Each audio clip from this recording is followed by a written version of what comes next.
हमारा आज जो विषय है बहुत खास है, ठीक है। जब हमारे बच्चों का बपतिस्मा होता है, ठीक, और हम जाने अनजाने में कुछ समझते नहीं कि अपने बच्चों के ऊपर आशीष के लिए प्रार्थना करें, ठीक है। डेली सोने के समय, उठने के बाद हमारा कर्तव्य बनता है कि अपने बच्चों के लिए हम प्रार्थना करें। और जोएल, तुम इसको हटा दो, अपने हाथ में कुछ मत रखो, एकदम हटा दो। तुमने छटपटाते रहोगे, मैं जान रहा हूँ, इसीलिए करो, हटा दो। तो समझिएगा ना, फिर क्या होता है, बच्चे ना मतलब बिना ज़रूरत के बीमार पड़ते हैं, जहाँ ज़रूरत नहीं भी है। मतलब उतरती चढ़ती होता है ना, उतरती चढ़ती। जैसे आजकल चालीसा चल रहा है तो उतरती चढ़ती उपवास कर रहे हैं लोग, चढ़ने वाले में एक शुक्रवार, उतरने वाले में एक शुक्रवार, समझ पा रहे हैं ना। तो हमारे बच्चों के साथ क्या होता है, गर्मी शुरू होने से पहले एक बार सर्दी जुकाम बुखार, तो गर्मी चलने लगेगी फिर एक बार सर्दी जुकाम बुखार, जब गर्मी उतरेगी तब एक बार सर्दी जुकाम बुखार, जब गर्मी उतर जाएगी बरसात चलने लगेगा तब सर्दी जुकाम बुखार, फिर बरसात जब उतरेगा, ठीक, तब सर्दी जुकाम बुखार, मौसम बदलते समय, फिर जब ठंडी चलना शुरू हो जाएगी तब सर्दी जुकाम बुखार, फिर जब ठंडी उतरने लगेगी तो गर्मी आना शुरू हो जाएगा तब सर्दी जुकाम बुखार। आप समझ क्यों नहीं रहे हैं, इतना सर्दी जुकाम बुखार नहीं होता था, है ना, लेकिन अब हो रहा है ज़रूरत से ज़्यादा। 5 साल तक डॉक्टर लोग लिख के दे दिए हैं, नहीं 5 साल तक तो, अरे आप क्यों घोषणा कर रहे हो 5 साल तक हमारा बच्चा बीमार रहेगा? आप थोड़ी तय करोगे। हाँ, हम संसार के लोग होते तो हाँ चलो ठीक है, जैसे उनके लिए हमारे लिए भी, हम प्रभु के लोग, हमारे बच्चों के लिए चीज़ नहीं लिखा गया है कि 5 साल तक हमारा बच्चा हर सीजन में बीमार पड़ेगा। और अभी हो रहा है, नहीं हो रहा है, आम बात हो गया ना, सर्दी जुकाम हो गया कि नहीं हुआ है। और ऐसे सर्दी जुकाम के आप बिना दवाई के ठीक करा लो, और हम लोग कभी दवाई नहीं खाए हैं। आप जितने यहाँ से आने बैठे हैं, सर्दी जुकाम का कभी दवाई खाते थे पहले? 5 दिन 6 दिन खत्म ना। अब तो वो इतना बढ़ जाता है कि आदमी बिस्तर पकड़ ले रहा है। सही है, सयानों का हाल हो गया ना, लेकिन बच्चों के साथ तो बिना दवाई को ठीक नहीं हो रहे हैं।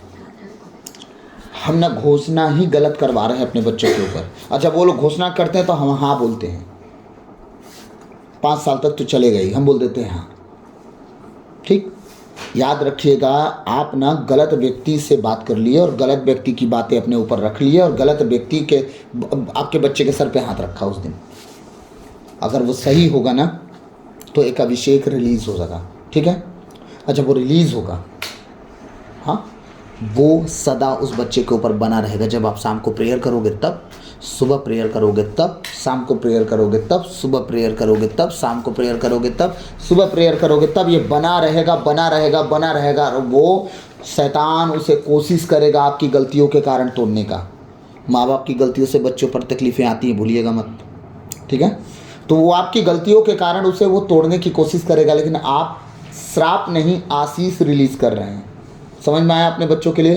क्योंकि परमेश्वर ने ये नहीं बोला कि तू पाप कर देगा तो तेरे मुंह से जो बात निकलेगी वो सुना नहीं जाएगा। बोला क्या परमेश्वर?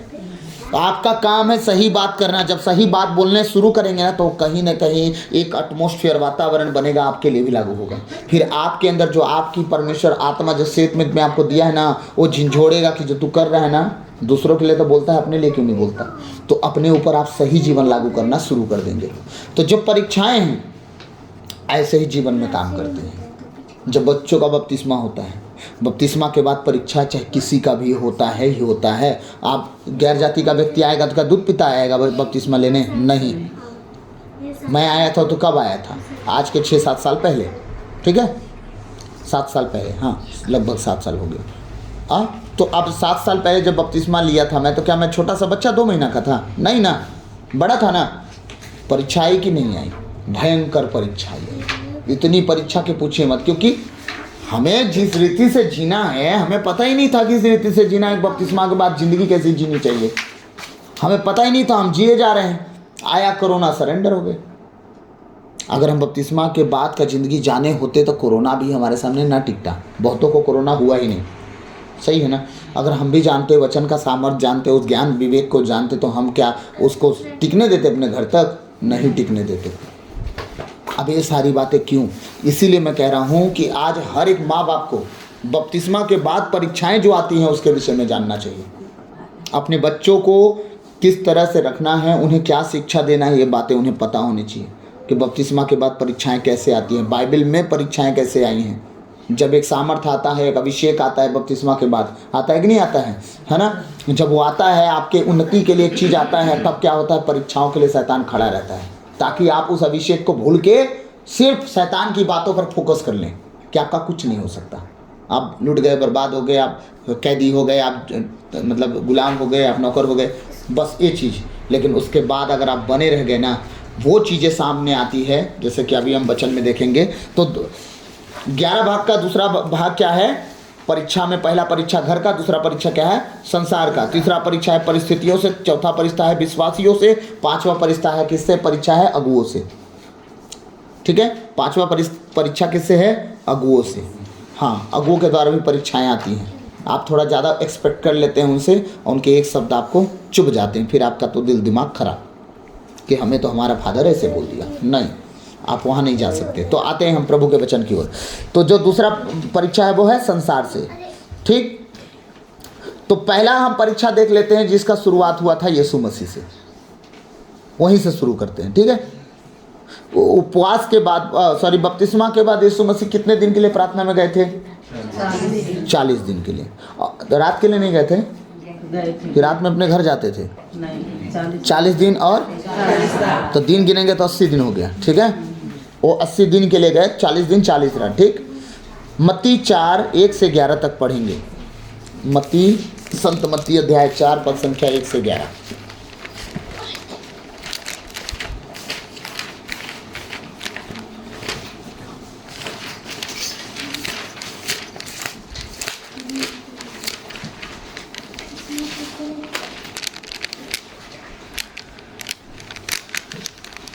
तब आत्मा यीशु को जंगल में ले गया ताकि इब्लिस से उसकी परीक्षा हो। हाँ। वह 40 दिन और 40 रात निराहार रहा। तब उसे भूख लगी। तब परखने वाले ने पास आकर उससे कहा, यदि तू परमेश्वर का पुत्र है तो कह दे कि ये पत्थर रोटियां बन जाएं। यीशु ने उत्तर दिया। अब देखते जाइए वो क्या कह रहा है, मैं पढ़ूंगा। प्रभु आपके इन वचनों के द्वारा प्रभु आपको और हम सबको आशीष दे। आमीन। उस समय आत्मा ईसा को निर्जन प्रदेश ले चला जिससे शैतान उनकी परीक्षा ले ले। ठीक है, ईसा 40 दिन और 40 रात उपवास करते रहे। इसके बाद उन्हें भूख लगी। ठीक, शैतान 40 दिन 40 रात तक उनके पास आया नहीं ना। आप जब तक उपवास में रहेंगे उस जगह पे शैतान खड़ा नहीं हो सकता, याद रखिएगा। वो भी इंतजार कर रहा था कि आदमी कब उठे उपवास से, इसे कब भूख लगे। जब उसे भूख लगी, मतलब जब आपको एक ज़रूरत आती है, शारीरिक ज़रूरत, तब शैतान अपना काम करने आता है। तब यीशु मसीह को क्या लगा? भूख लगा। ठीक है, और परीक्षक ने पास आकर उनसे कहा, यदि आप ईश्वर के पुत्र हैं तो कह दीजिए कि ये पत्थर रोटियां बन जाएं। ठीक है, तो यीशु मसीह क्या बोले? तुझे नहीं पता 40 दिन पहले क्या हुआ था यरदन नदी पर? जब मैं पानी में उतरा था, डूब के बाहर आया तो कबूतर उतरा मेरे ऊपर, भविष्यवाणी हुई कि मेरा प्रिय पुत्र है ना? यीशु मसीह ऐसे बोले थे क्या शैतान से? नहीं।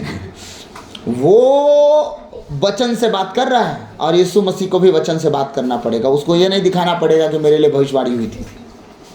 समझ पा रहे हैं कि नहीं?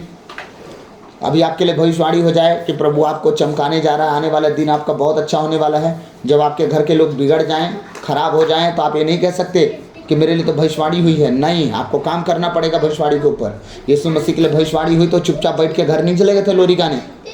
40 दिन 40 रात उपवास के लिए गए थे। और तुम तीनों शांत बैठना। आप सुन रहे हो कि नहीं सुन रहे हो?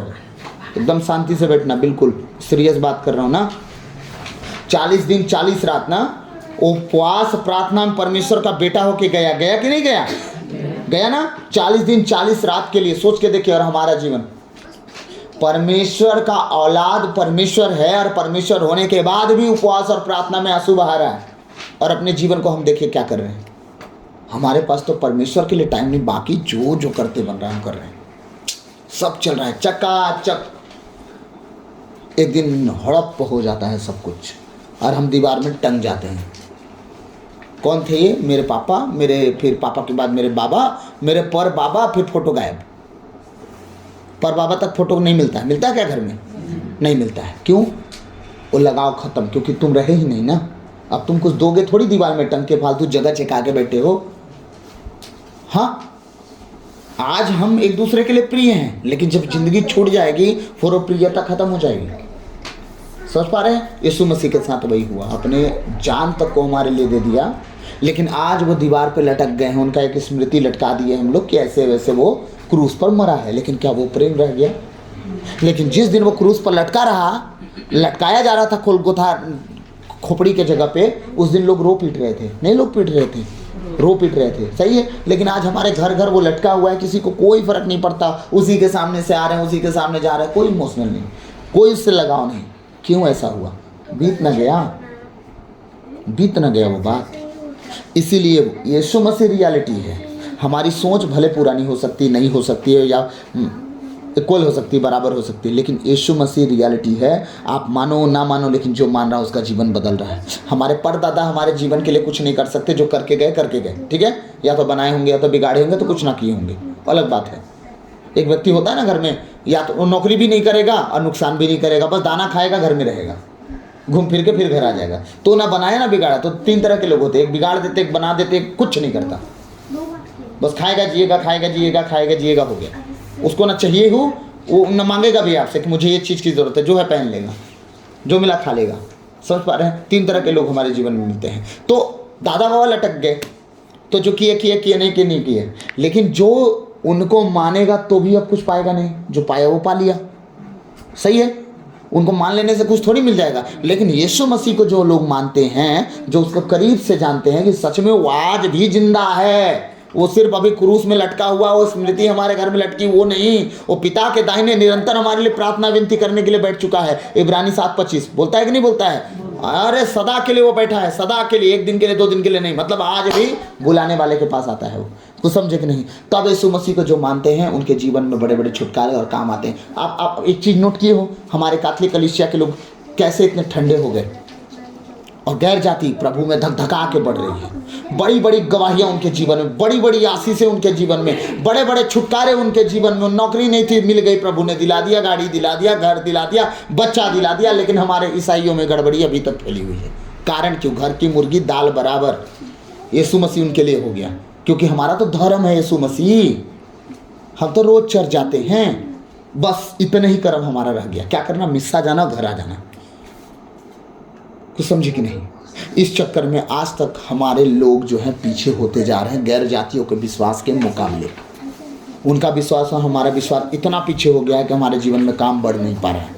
वो ठंडापन जो आ चुका है ना, वो ठंडापन इतना भयंकर है, इतना भयंकर है कि परमेश्वर कह रहा कि अब तुम ना ठंडे रह गए ना गुनगुने गर्म, अब तुम हो गए हो गुनगुने। ठंडे या गर्म का मतलब या तो तुम प्योर ईसाई हो जाते, या तो प्योर गैर जाति हो जाते, तुम मिक्स हो गए हो। गुनगुने, अब तुम्हें मैं उगलने पे हूँ। जब बहुत ठंडा पानी और बहुत गर्म पानी मिक्स होता है तो क्या होता है? गुनगुना होता है ना, तभी ना आदमी मिक्स करता है? तो बहुत ठंडा बहुत गर्म मिक्स हो जाएगा तो क्या हो जाएगा? गुनगुना। परमेश्वर कहता है ऐसे लोगों को पसंद नहीं करता हूँ मैं। या तो बहुत ठंडे हो जाओ, या तो बहुत गर्म, या तो तुम मुझे छोड़ दो, मेरा नाम खराब करते मत फिरो। कौन है ईसाई? कौन है ईसाई? कौन है ईसाई? रोजी लटका के घूम रहे गले में, और काम उनके 3 वाले। तो तुम क्या प्योर बन जाओ। अब देखिएगा, आपके गलत कामों का परिणाम शैतान हाथ में लेके आपको दंड देता है। नाम खराब किसका हुआ? यीशु मसीह।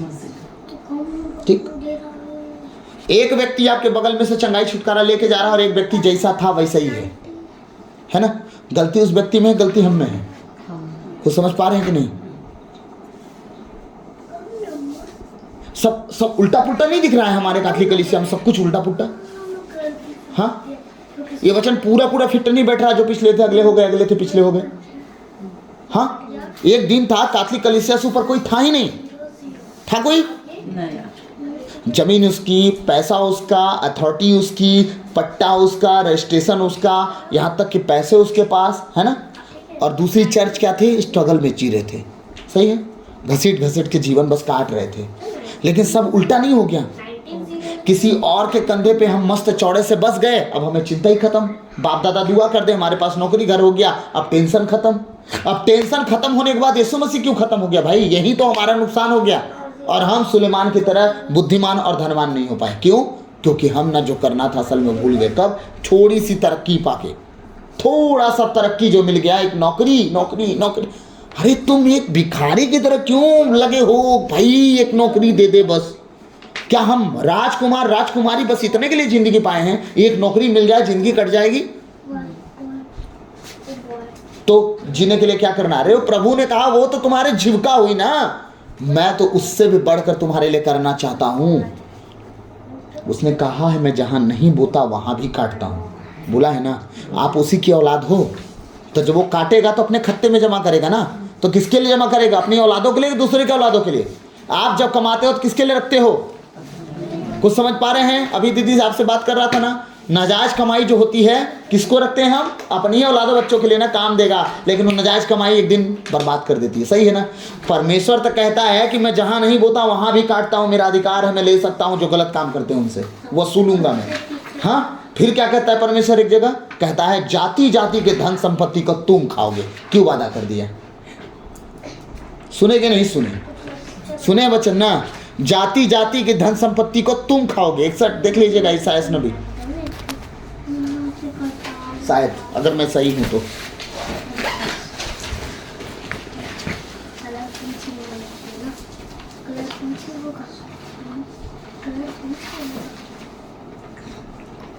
पहला तो विधि विवरण ग्रंथ अध्याय 15 पद संख्या 4-5 और 60 अध्याय 1 से 5 पढ़िए, फटाफट पढ़िए। तो ईसायास 60 1 से 5। अब 5वां वचन भी पढ़ सकते हैं, लास्ट वाला भी पढ़ेंगे चलेगा। 5 पढ़िए ना, 5। तब तू इसे देखेगी, तब तू इसे देखेगी और तेरा मुख चमकेगा, तेरा मुख चमकेगा, तेरा हृदय थरथराएगा, हाँ, और आनंद से भर जाएगा, क्योंकि समुद्र का सारा धन, हाँ, और जाति जाति की धन संपत्ति तुझको मिलेगी। ये बताइए, आपने कमा के रखा है समुद्र में धन? हाँ, और जाति जाति के सबको कमाई आप दिए हैं? कैसे मिल रहा है? प्रभु क्यों वादा कर रहा है आपसे? कुछ समझ पा रहे हैं कि नहीं? समझ रहे हैं? आज ना बहुत बड़ा बड़ा भेद खुलने वाला है। एक लास्ट वचन पढ़ लेंगे, ठीक है? विधि विवरण ग्रंथ अध्याय 15 पद संख्या 4 से 6। अगर किसी को धनवान बनना है तो वचन पढ़ लेना भाई, अपने लिए रख लेना इसको प्रार्थना में। अगर किसी को लगता होगा कि मेरे पास कुछ नहीं है, प्रभु दे दे दे, तो देख लीजिए, मैं वचन भी दे दे रहा हूँ, प्रार्थना करिएगा इस वचनों से। आज बहुत अच्छे से परमेश्वर प्रकाशन देगा। हाँ, मिला किसी को? हाँ, व्यवस्था, आप व्यवस्था विवरण खोल लीजिए। लाल बाइबिल में व्यवस्था विवरण, हमारे रोमन बाइबिल में विधि विवरण ग्रंथ 15 का 4 से 6। इतना बार बुलवा देते हैं कि मैं खुदे भूल जाता हूँ फिर मैं क्या बोला। मिला किसी को?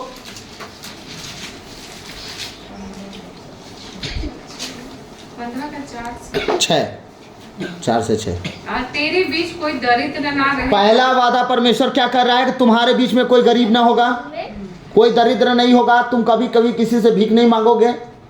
पहला नंबर। हाँ, क्योंकि जिस देश को तेरा परमेश्वर यहोवा तेरा भाग करके तुझे देता है तो उसका अधिकारी हो, उसमें वह तुझे बहुत ही आशीष देगा। वो तुम्हें अधिकारी होने के लिए भेज रहा है और तुम्हें आशीषित होने के लिए भेज रहा है, वहाँ गुलाम नौकर बनने के लिए नहीं भेज रहा है। हाँ, आगे। इतना आवश्यक है कि तू अपने परमेश्वर यहोवा की बात चित्त लगाकर सुने। वो कह रहा है इतना बार ध्यान देना बाबू, कि अपने परमेश्वर की बातों को, उसके वचन को चित्त लगा के, मतलब इतना ध्यान से सुनना कि उस वचन से न दाएं मुड़ना न बाएं मुड़ना। देख लेना जितने वायदे वो कर रहा है पूरा भी करता है। आमीन। आगे। और इस सारी आज्ञाओं के मानने में जो मैं आज तुझे सुनाता हूँ चौकसी करे। हाँ। तब तेरा परमेश्वर यहोवा अपने वचन के अनुसार तुझे आशीष देगा। हाँ। और तू बहुत जातियों को उधार देगा। हाँ। परंतु तुझे उधार लेना ना पड़ेगा। तू बहुत से लोगों को क्या करेगा? उधार मांगेगा कि देगा? पर तुझे मांगने नहीं पड़ेगा। परमेश्वर कह रहा है तुझे मांगना ही नहीं पड़ेगा। उधार देने वाले बड़े बड़े केस जीत जाते हैं। परमेश्वर कहता है जो उधार देते हैं ना, लोगों को कर्जा मदद करते हैं ना, वो कहता है अपने केस तुम मुकदमा जीत जाओगे, मैं तुम्हें साथ ब्लेस करूंगा। तुमने मदद किया है किसी का, पर तुम उधार मांगने वाले नहीं होगे। आगे लास्ट वचन। और तू बहुत जातियों पर प्रभुता करेगा, परंतु वे तेरे ऊपर तू दूसरे जातियों पर क्या करेगा? समझ पा रहे हैं ना? पर तुम पर कोई शासन नहीं चलाएगा, प्रभुता नहीं करेगा। एक थोड़ा आके सब समझ लीजिए, ठीक। अब वो मात्र एक मुट्ठी लोग जानता था परमेश्वर क्या हो जाएंगे, गायब हो जाएंगे। क्या किया, उन्हें मिस्र ले गया। क्यों? सबसे बलवान देश कौन था? मिस्र। वहाँ लेके गया एक मुट्ठी लोगों को, लेकिन एक मुट्ठी लोगों को अपना बना के रखा। मात्र 70-75 लोगों से वो काम करना शुरू किया, गिनती अनगिनत हो गई। राजा लोग देख के डरने लगे। समझ पा रहे हैं? एक व्यक्ति आया, नाम क्या था? थॉमस। बोला ना मेरा टॉपिक ऐसे ही घूमते रहेगा, है ना, आप लोग को कंफ्यूज करते रहूँगा मैं। एक व्यक्ति आया, नाम था थॉमस। ठीक, अगर वो किसी लायक ना होता तो आज 20 करोड़ लोग प्रभु के ना होते। सही है? 145 में 20 करोड़ लोग आज प्रभु को मानते हैं ना, और वो गिनती घट नहीं रही है, लेकिन हमारे बदौलत नहीं बढ़ रही। ये भी ध्यान दीजिएगा, ये हमारे बदौलत नहीं बढ़ रही है, ये बढ़ किसी और की बदौलत रही है। समझिएगा, ठीक है? अब परमेश्वर क्या जाना कि एक मुट्ठी लोग जो भारत में थॉमस के द्वारा काम कर रहे हैं, वो अभी के डेट पे जैसे 150 करोड़ लोग हैं, वो प्रभु के जल्दी होंगे। और इतना तेज़ी से परमेश्वर इस भारत को ऊंचा उठाएगा कि इसके जैसा देश फिर कोई कभी हो ही नहीं सकता। ना इसका सामना करने वाला कोई देश होगा, ना इस देश में करप्ट रह जाएगा, करप्शन रह जाएगा। क्यों? क्योंकि यहाँ के जो जवान युवा हैं, अगर सही जीवन जीने लगेंगे और पदों में आएंगे तो ना करप्शन होंगे, ना करप्ट होंगे, ना करप्शन होने देंगे। भारत तरक्की क्यों नहीं करेगा? करेगा कि नहीं करेगा? वो समझ रहे मेरी बात? तो अब ये जो एक मुट्ठी लोग थे, ये क्या करने लगे पता है? मैं और मेरा। कुछ समझे कि नहीं समझे? मैं और मेरा। अगर यही पहले के लोग सोच लिए होते तो आप यहाँ ना बैठे होते। अभी आप ऐसे ऐसे करते कहीं मिलते, जैसे मैं था, है ना? आप नहीं मिलते यहाँ जब मैं और मेरा कहने वाले लोग रहे होते तो। लेकिन वहाँ पे मैं और मेरा नहीं, तुम और तुम्हारा सब बचे। मेरा क्या है? मेरा तो खुदा है ना। ऐसे लोग थे, इसीलिए वो बचे और हम यहाँ बैठे हैं। याद रखिएगा, हमारे जीवन में परीक्षाएं ऐसे ही आती हैं, लेकिन जो हम जिंदगी जीना भूल गए, इसलिए हम परीक्षाओं का सामना नहीं कर पाते। आपको क्या लगता है, जो लोग वहाँ से आए इस देश में ऐसे ही बस आ गए, उनको लग्जरी लाइफ मिली थी? हाँ, रोल्स रॉयस गाड़ी चढ़ चढ़ के आए, BMW, मर्सिडीज, वोल्वो चढ़ के आए थे वहाँ से? हाँ, कितना स्ट्रगल किए होंगे, तब जाके परमेश्वर का धरती पर यहाँ भारत में काम हो पाया। हुआ कि नहीं? हाँ, इसके बाद ये कलीसियाएं आप देख रहे हो, इतना बड़ा बड़ा इमारत, बड़ी बड़ी बिल्डिंग, इतना बढ़िया बढ़िया सब कुछ हो। बढ़िया था नहीं भाई, किसी के खून पसीने से द्वारा और रात दिन के घुटनों पर प्रार्थनाओं के द्वारा ये चीजें हो पाई हैं। सही है कि गलत कह रहा हूं?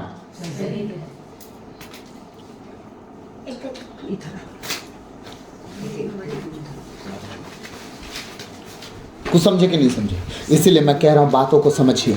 आप अगर प्रभु के रास्ते पे सही दिशा में नहीं चलोगे, अपने बच्चों को कभी मत शिकायत करना कि मेरे बच्चे बिगड़ गए। कभी किसी अगुआ के सामने खड़ा मत कर देना बच्चे का बेइज्जती करने के लिए, मेरे बच्चे के लिए प्रार्थना कर दीजिए। बातें नहीं सुनता। यीशु मसीह कह रहा है, तू सुनी मेरी बात, तेरा पति सुना मेरी बात। प्रभु पूछेगा कि नहीं पूछेगा? जब तेरी औलाद बिगड़ रही है तब तुझे मिर्ची लग रही है ना, मेरी ये औलाद मेरी बात नहीं सुन रही। जब तू नहीं सुना, जब तू नहीं सुनी, मुझे बुरा नहीं लगा, तू भी तो मेरी औलाद है ना।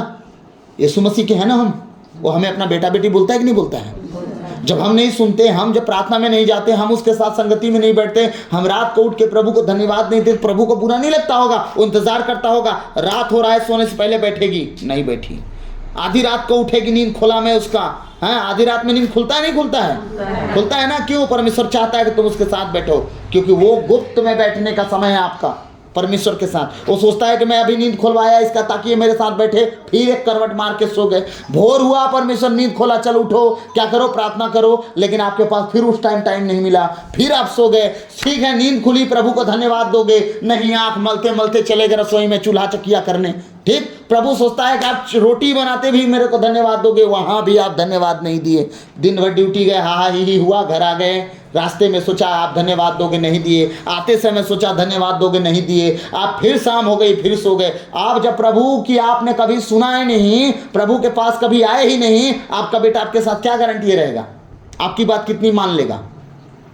जब माँ बाप परमेश्वर के सामने घुटना टिकाते हैं ना, याद रखिएगा, आपका जीवन, आपका उठना बैठना, दिनचर्या जो भी बदलता है ना, आपका स्वभाव बदलता है, बच्चों में अपने आप ट्रांसफर होगा। क्योंकि तुम्हारे अंदर जो अनाज्ञाकारिता है वो बच्चों के अंदर जाएगी, और तुम्हारे अंदर जो नम्रता है वो बच्चों के अंदर जाएगी। क्योंकि बांस के थन में बांस ही उगता है और रेड़ी के थन में रेड़ी।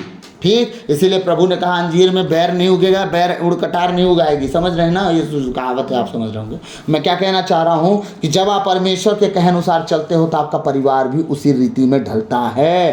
तो इसीलिए कह रहा हूँ, माँ बाप जो यहाँ बैठे हैं, बच्चों का बपतिस्मा हुआ है, आप बुद्धिमान हो, वो बुद्धिमान नहीं है। तो परीक्षा जो आती है कब? बपतिस्मा के बाद। ठीक, तो आज जब आप जाने रहोगे तब आप उस परिस्थिति से लड़ना सीख लोगे, तो बच्चों भी आगे बढ़ते जाएंगे, तरक्की करते जाएंगे और कभी भी डाउनफॉल को शक्ल नहीं देखेंगे, निराशा का शक्ल नहीं देखेंगे और जॉबलेस नहीं रह जाएंगे। उनका जीविका उनको परमेश्वर हाथों हाथ देगा, क्योंकि अभी सुन लिया ना वादा कि तुम जाति जाति के धन संपत्ति को खाओगे, तुम किसी से कर्जा लोगे नहीं वरन देने वाले बनोगे। हाँ, तुम किसी के गुलाम बनोगे नहीं वरन तुम हाकिम बनोगे, किसी के नौकर नहीं बनोगे। उसने वादा किया कि नहीं किया? सुने ना वचन, आप समझिएगा बात। तो प्रभु का वचन क्या कह रहा है कि शैतान आया यीशु के पास परीक्षा लेने, लेकिन यीशु ने ही नहीं कहा कि मेरे लिए भविष्यवाणी हुई, मैं ईश्वर का बेटा हूं, भाग यहाँ से, ऐसे नहीं बोला। तो बोला जैसे बात करेगा मैं तेरे से वैसे ही बात करूँगा, चल। ठीक, क्या बोला प्रभु का वचन? और परीक्षक ने कहा, पास आकर उससे कहा, यदि आप ईश्वर के पुत्र हैं तो कह दीजिए पत्थर रोटियां बन जाएं। ईसा ने उत्तर दिया, लिखा है मनुष्य रोटी से ही नहीं जीता है, वह ईश्वर के मुख से निकलने वाले हर एक शब्द से जीवित रहेगा। याद रखिएगा, एक साधारण व्यक्ति 20 दिन खाना और पानी ना पाए, कितना दिन? 20 दिन। उसके शरीर में इतना ज़्यादा पानी का कमी हो जाएगा कि वो मर जाएगा, डॉक्टर ही कहते हैं। ठीक, लेकिन डॉक्टरों का जो लॉजिक है ना, यीशु मसीह, मूसा, ये सब जो है ना, सब उलट पलट कर दिए हैं, सब के सब। जो 40 का उपवास रखते हैं, 40 दिन उन दिनों में रखते थे बिना खाना बिना पानी के, वो इन लोग के लॉजिक को ही बिगाड़ दिए हैं। 40 दिन बिना खाना, 40 दिन बिना पानी। मूसा कितना दिन रहा बच्चों पहाड़ पे? 40। और रात में कहाँ था वो? 40। समझ पा रहे हैं ना? 40 दिन 40 रात। ये मत सोचिएगा कि 12 घंटा का दिन होता है तो रात 1 घंटा का होता है, नहीं, 12 घंटा का रात भी होता है। वो समझे कि नहीं? तो 80 दिन हुआ टोटल, हुआ ना? 40 दिन और 40 रात, मतलब 24 घंटा को लीजिए भैया। 40 दिन बोलने से रात को लगता है कि सब रात को खा के तान के टांग फंसा के सो रहे होंगे, नहीं। 40 दिन 40 रात, 80 दिन हो गए टोटल। अब देख लीजिए मूसा को खाना कौन पहुंचा रहा था? परमेश्वर खुद जो बोल रहा था ना, उसके मुंह से जो बातें निकल रही थी ना, वही पाके वो जीवित था। याद रखिएगा, 40 दिन यीशु मसीह उपवास थे। कहाँ? परमेश्वर से वाद विवाद चल रहा था, है ना? आने वाले दिनों के विषय में बातचीत हो रही होंगी। हाँ, 40 दिन तक शैतान खड़ा हो पाया वहाँ? नहीं। जब आप उपवास में आते हो, शैतान का हाड़ कांप जाता है, आपके आसपास नहीं मंडरा सकता। इसलिए हर बीमार से कहते हैं कि 2 घंटा को उपवास करना सीखो। उस 2 घंटे में तुम कुछ मत खाओ पियो, कितनों बीमार हो गए, मत खाओ। उस 2 घंटे को बोल दो कि ये टाइम का खाना हम नहीं खाएंगे, अपने प्रभु के साथ बैठेंगे। वो 2 घंटा का उपवास और प्रार्थना आपके जीवन पे, आपके शरीर पर जो बीमारियां कब्जा करके बैठी है ना, ऐसे भागेंगी। क्यों? क्योंकि शैतान जो अधिकार लेके बैठा है, परमेश्वर जब आप उपवास में आते हो, प्रार्थना में आते हो, शैतान का हाथ आपके हाथ से छूटना शुरू हो जाता है। जो पकड़ के रखा है ना, वो छूटना शुरू हो जाता है। फिर कहते हैं लोग कि मुझे शुगर है, मैं ज़्यादा देर तक भूखे नहीं रह सकती, फिर अजीब लगता है, ये इंसुलिन बढ़ जाता है, घट जाता है। मुझे नहीं पता, बस इतना जानता हूँ कि अगर आप उपवासी जीवन जीने वाले हो, यीशु मसीह ऐसा मारेगा उन बीमारियों को, ऐसा मारेगा ना, सच कह रहा हूँ कि वो धीरे धीरे शरीर को छोड़ना शुरू कर देंगे। एक टाइम का खाना छोड़ के तो देखो, आप पेट भर खाते थे, पहले दिन इतना खाओ, इतना खाते थे ना, इतना खाओ। कुछ दिन बाद वो खाना आपका छोड़ दोगे तो भी आपके शरीर को कोई साइड इफेक्ट नहीं होगा। लेकिन आप तैयारी किसके लिए? खाना छोड़ने के लिए नहीं, उपवास करने के लिए। परमेश्वर आप पर अधिकार लेगा, शैतान का अधिकार खत्म होगा। इसीलिए बीमारों को तो ज़्यादा उपवास करना चाहिए, थोड़ा थोड़ा समय, 1-1 घंटा का उपवास। अब बोलेंगे 1 घंटा क्या उपवास होता है? अरे हाँ भाई, सवेरे उठते के साथ जूस पीना था ना मुझे, मैं 1 घंटा तक नहीं पीऊँगा। क्या करोगे तब? वचन पढ़ूंगा 1 घंटा। आपका उपवास और प्रार्थना दोनों हो गया। आप परमेश्वर के मुख से निकलने वाली बातों से जीवित रहना शुरू हो जाओगे। वो 1 घंटा, 2 घंटा, 3 घंटा, 4 घंटा, 6 घंटा कब बदल जाएगा और कोई बीमारी आपके पास दिखेगी भी नहीं। क्यों? क्योंकि ये जीवन का सोता है भाई। ये इसको आप पीना शुरू किए हो, जो बाइबल के अंदर मिलता है। जब इसको पीना और खाना आप शुरू करते हो, आपके अंदर की तकलीफें गायब होने लगती है और आप मजबूत होना शुरू हो जाते हो। ये है हमारा परमेश्वर का जीवित कलाम। क्योंकि वो आज तक जिंदा है। जैसा कि मैंने कहा, आपके दादा बाबा तो कहाँ दीवार पे टंग गए होंगे और परदादा का तो फोटो भी नहीं होगा, है ना। लेकिन यीशु मसीह आज भी पिता के दाहिने जीवित बैठा है हमारे लिए विनती करने। ना अब्राहम ने विनती किया, ना इसहाक ने विनती किया, ना याकूब ने विनती किया, ना दानियल ने विनती किया, ना दुनिया के किसी चेले ने विनती किया। हमने बाइबल में पढ़ा क्या कि वो हमारे लिए विनती कर रहा है? कोई नहीं। पिता के दाहिने मात्र एक जन लौता बेटा है जो हमारे लिए निरंतर प्रार्थना विनती कर रहा है। समझ पा रहे हैं कि नहीं समझ पा रहे हैं? सर्वदा के लिए विनती करने के लिए सिर्फ यीशु मसीह। हाँ, तो अब जो परीक्षाएं हैं बपतिस्मा के बाद ही क्यों होती है? पता है क्यों? क्योंकि आप परमेश्वर के राज्य में जाने की तैयारी पूरी तरह से ठान के किए हो। और शैतान कभी नहीं चाहेगा कि आप स्वर्ग जाओ, क्योंकि वो 1/3 स्वर्गदूतों को लेके, जैसे मान लीजिए कितना 1.5 करोड़ स्वर्गदूत स्वर्ग में रहे होंगे, तो 50 लाख स्वर्गदूतों को लेके गिरा है। वो अकेले नहीं आया धरती पर। व्यभिचार की अलग आत्मा होती है, नशे की अलग आत्मा होती है, लड़ाई झगड़ा की अलग आत्मा होती है, ईर्ष्या जलन भिड़ाने चुगली निंदा बुराई फूट लीला क्रीड़ा, सबके अलग अलग दुष्ट आत्माएं हैं। समझ पा रहे हैं? वो अलग अलग काम करते हैं। समझे कि नहीं समझे? तो 1/3 मतलब 50 लाख दुष्ट आत्माओं को लेके गिरा है वो। तो वो नहीं चाहेगा कि ईश्वर के पुत्र और पुत्रियां भी कहाँ जाएं? स्वर्ग। जब वो दुष्ट आत्माएं गिरे तो क्या हुए? धरती पर सुंदर सुंदर स्त्रियों को देखे, उनसे विवाह रचाए वो लोग, और जाइंट लोग पैदा हुए उनसे, बड़े बड़े सूरवीर सुरमा। गोलियत कौन था? उसका भाई 6 उंगली वाला आदमी 24 उंगली लेके पैदा हुआ था। कुछ समझे कि नहीं? कौन थे? 9 हाथ की खटिया हुआ करती थी, बताया था ना ग्रोटो में, बड़ा विस्तार से। 9 हाथ की खटिया, 4 हाथ की चौड़ाई, 9 हाथ लंबाई खटिया में आदमी सोता था। बताइए कितना लंबा चौड़ा रहा होगा, है? ये जाइंट लोग होते थे, उनके द्वारा पैदा हुए थे लोग। समझे? लेकिन खुदा के लोगों के सामने क्या टिक पाए? एक छोटा सा बच्चा गोलियत मारा, एक पत्थर, कहानी खत्म। कुछ समझे कि नहीं समझे?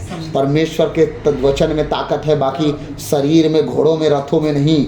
समझ पा रहे हैं? इसीलिए याद रखिएगा, हमारा परमेश्वर सामर्थ्य है, दुनिया में बाकी कोई चीज सामर्थ्य नहीं। आमीन आमीन। हम अपने परमेश्वर के साथ अगर बने हैं, ना प्रधानताएं, ना भविष्य, ना वर्तमान, ना मृत्यु, हाँ, ना दरिद्रता, ना गरीबी, ना लाचारी, ना नंगाई, ना जोखिम, ना तलवार, कभी हमारा कुछ हानि कर ही नहीं सकता।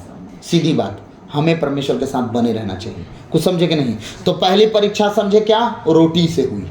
तुझे भूख लगी ना, जो आपकी जरूरत होगी शैतान उसी परीक्षा में आपको पहले डालेगा, बार बार आपको उसी तरफ खींचेगा, आपकी ज़रूरतों की तरफ। आपकी ये ज़रूरत है, आपकी ये ज़रूरत है। जैसे मेरे को अभी कोई चीज़ चाहिए है ना ज़िंदगी में, तो आजकल मेरा मन ना प्रार्थना करता हूँ तो उधर ही जाता है। ठीक, अब समझिएगा, क्योंकि मैं मुंह से बयां कर दिया ना कि मुझे इस चीज़ की ज़रूरत है। अब मेरा पूरा ध्यान उधर क्यों जा रहा है? ताकि जब तक वो मुझे मिल ना जाए क्या करूँगा? पूरा ध्यान तो उधर ही जाएगा। तो मेरा प्रार्थना वाला भी जीवन, उसमें टाइम कट रहा है ना।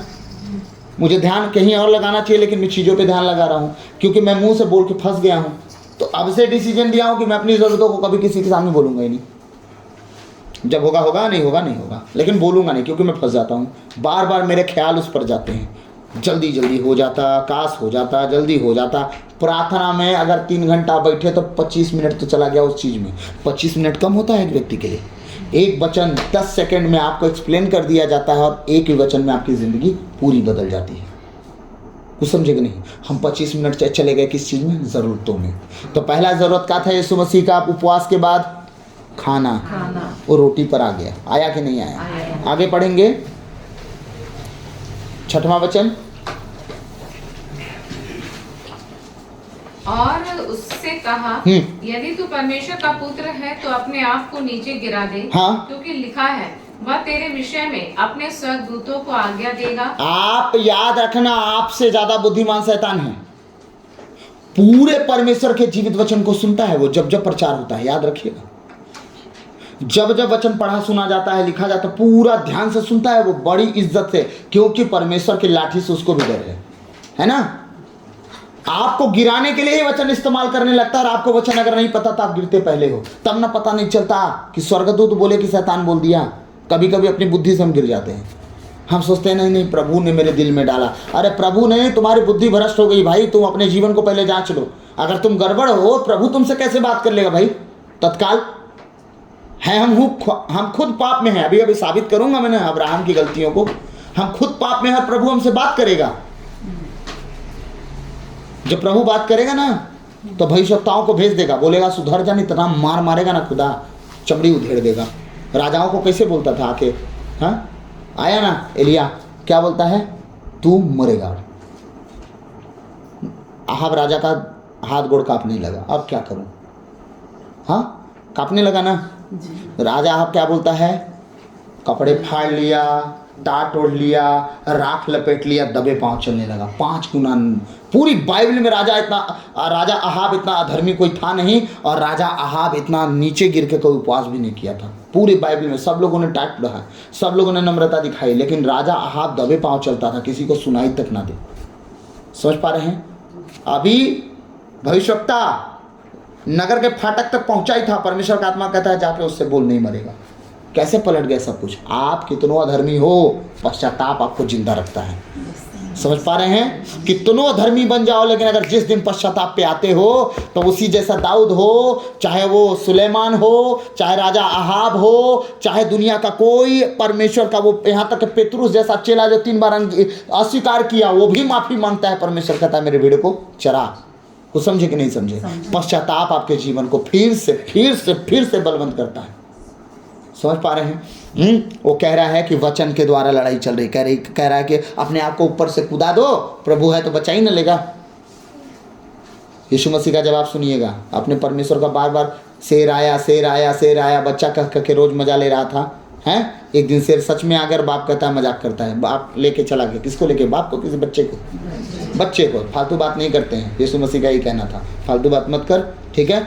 मुझे बुद्धि है, जानबूझ के कुआं में कूदूंगा तो प्रभु मेरे को बचाने आएगा। काहे कूदू जानबूझ के? मैं क्या कह रहा है? प्रभु का वचन पढ़ेंगे, वो कह रहा, और कहा यदि आप ईश्वर के पुत्र हैं तो नीचे कूद जाइए, क्योंकि लिखा है तुम्हारे विषय में, वह अपने दूतों को आदेश देगा, वे तुम्हें अपने हाथों पर संभाल लेंगे कि कहीं तुम्हारे पैरों को पत्थर से चोट न लगे। ईसा ने उससे कहा, यह भी लिखा है, सुन कान खोल के। तू तो बता दिया ना लिखा है, दूसरा पॉइंट तू तो नहीं बता रहा है, मैं बता रहा हूँ, सुन, तुझे नहीं पता तो। आप अपने प्रभु ईश्वर की परीक्षा मत लो। प्रभु यीशु ने बताया ना, तू पहले भाग को बता रहा है, मैं दूसरे भाग को बता रहा हूँ। तो तू मत सिखा मुझे, बुद्धि मत बता, क्योंकि मुझे पता है, हाँ, कि कहाँ लिखा है, क्या लिखा है। तू सब कुछ सुन के बैठा है, तो मैं परम प्रधान का खुदे बेटा हूँ। तू रचने से पहले भी मैं जानता हूँ तू कौन है। अरे सुन, मैंने तुझे पैदा किया, तूने मुझे थोड़ी पैदा किया, तू सिखाएगा मुझे? तू क्या सोच रहा है मनुष्य स्वरूप धर के आ गया हूँ तो मैं बुद्धिमान नहीं हूँ? याद रखना बेटा, 30 साल तक डेली संडे चर्च में जाता था मैं वचन सुनने, गुत्थी पता है मुझे, नहीं मालूम का यीशु मसीह 30 साल का किए हैं। प्रचार करते नहीं थे, लेकिन प्रचार सुनने जरूर जाते थे। यरूशलेम के रास्ते में गायब हो गया 12 साल का बच्चा, हुआ था। किससे बात विवाद कर रहा है? शास्त्रियों फरीसियों से, ज्ञानियों से बात कर रहा है वो। तो मतलब वचन ध्यान से सुना करता था, ठीक, और अपने विषय में वो जानता था, क्योंकि वो परमेश्वर का बेटा है, उसे तब भी पता था। माता मरियम देखी होंगी उसको जीवन को बहुत अच्छे से। काना के विवाह भोज में क्या यीशु मसीह प्रचार शुरू किए थे? नहीं, लेकिन माता मरियम अपने बेटा के विषय में जानती रही होंगी बहुत जगहों पे। जब भी वो भद्रे बोला होगा, जान जाती होगी आत्मा उतरा इस पर। हाँ, माता मरियम बोलती है कि इसके पास अंगूरी इन लोग के पास खत्म हो गया है, भद्रे मुझे आपसे क्या काम, सीधे काम खत्म। माता मरियम और कुछ बहस की वहाँ पे? नहीं। तो ऐसे क्यों बात कर रहा है, फालतू बात बोल रहा है, हैं? कुछ बोली? सीधे सेवकों के पास जाके बोलती हैं, जो अब बोलेगा वो वही करना। बोले कि नहीं बोले? मतलब वो जान चुकी थी कि अब जो बात कर रहा है ना वो कोई और है, सिर्फ ईसा मसीह नहीं है वो, है ना, सॉरी, सिर्फ यीशु नहीं है, अब मसीह भी जुड़ रहा है उसमें। अब उसके अंदर जो आ चुका है, वो जो बोलेगा वो होगा। दासों से बोली, जो वो बोले वही करना, ठीक। दासों के पास गया, क्या कर, मटका में पानी। दासों ने सवाल किया क्या? नहीं। पानी फालतू भरवा रहा है यीशु, अब कहता है लेके जाओ परोस दो।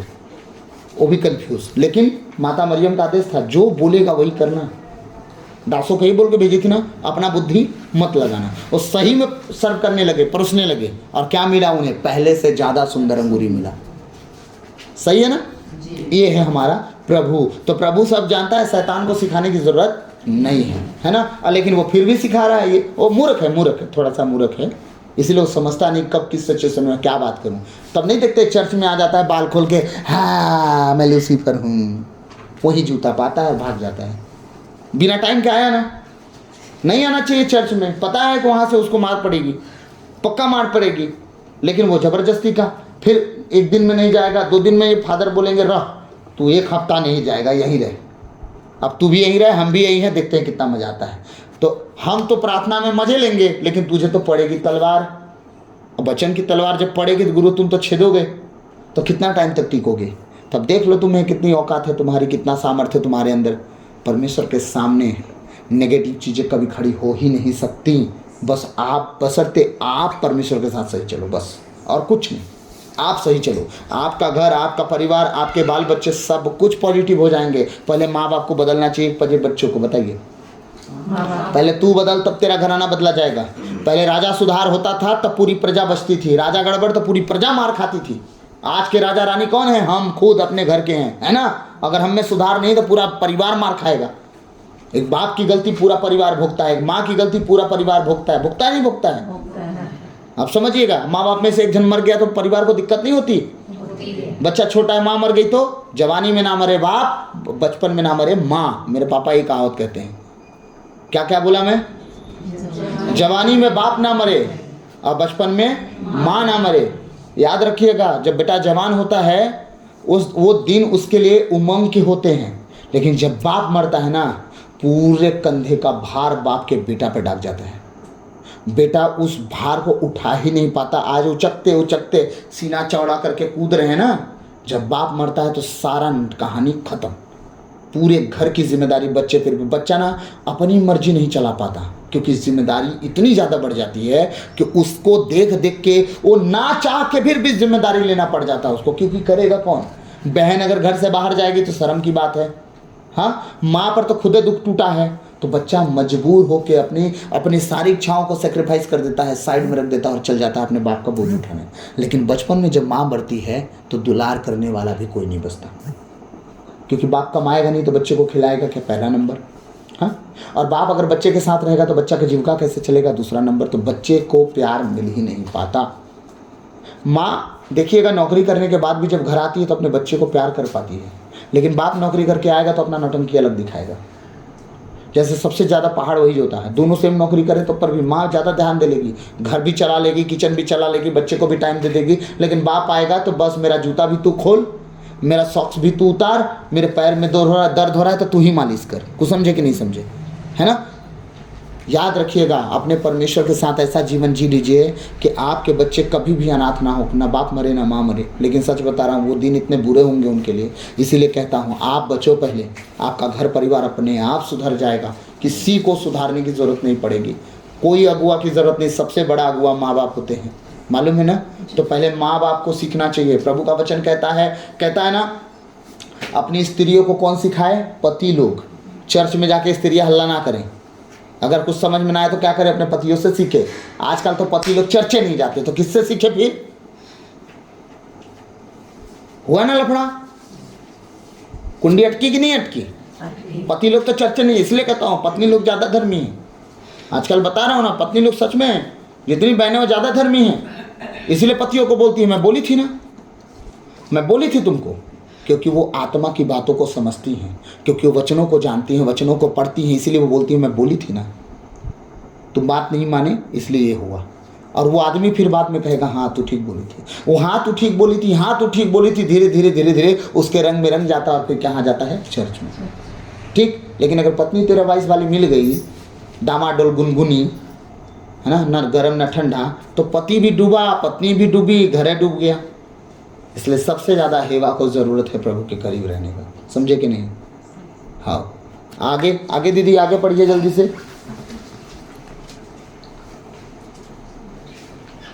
8वां वचन, फिर शैतान उन्हें एक अत्यंत ऊंचे पहाड़ पर ले गया और संसार के सभी राज्य और उनका वैभव दिखला। क्या कर रहा है? देख ले, पूरी दुनिया तेरे सामने। अगर तू यीशु मसीह को ना माने तो मुझे तुझे घर दूंगा, गाड़ी दूंगा। शैतान के पास इतने अधिकार हैं। आप लोग की एक बात बता दे रहा हूँ कि वो आपको धन दे सकता है। तो जितने लोगों को भाई शैतान का पूजा वूजा करना है, जिनके पास ना हो, फटाफट शुरू हो जाओ आज से। ए बाल पानी बरसा दे, ए बाल आग बरसा दे, बस यही नहीं कर पाएगा वो। क्या नहीं कर पाएगा? पानी और आग नहीं बरसा पाएगा। तो समझे कि नहीं? और उस दिन क्या मांग रहे थे वो 450 नबी? पानी और आग, क्योंकि उनके पास धन दौलत की कमी नहीं थी। बाल की सोने की मूर्ति थी भाई, सोना बेचते तो कितना टन तो रहा होगा। मायने पैसा पाते नहीं पाते, तो पैसा का कमी नहीं होगा। शैतान का पूजा करने वाले लोगों के पास बहुत धन होता है। आप सोशल मीडिया उठा के देख लीजिए, खूब पैसे हैं उनके पास।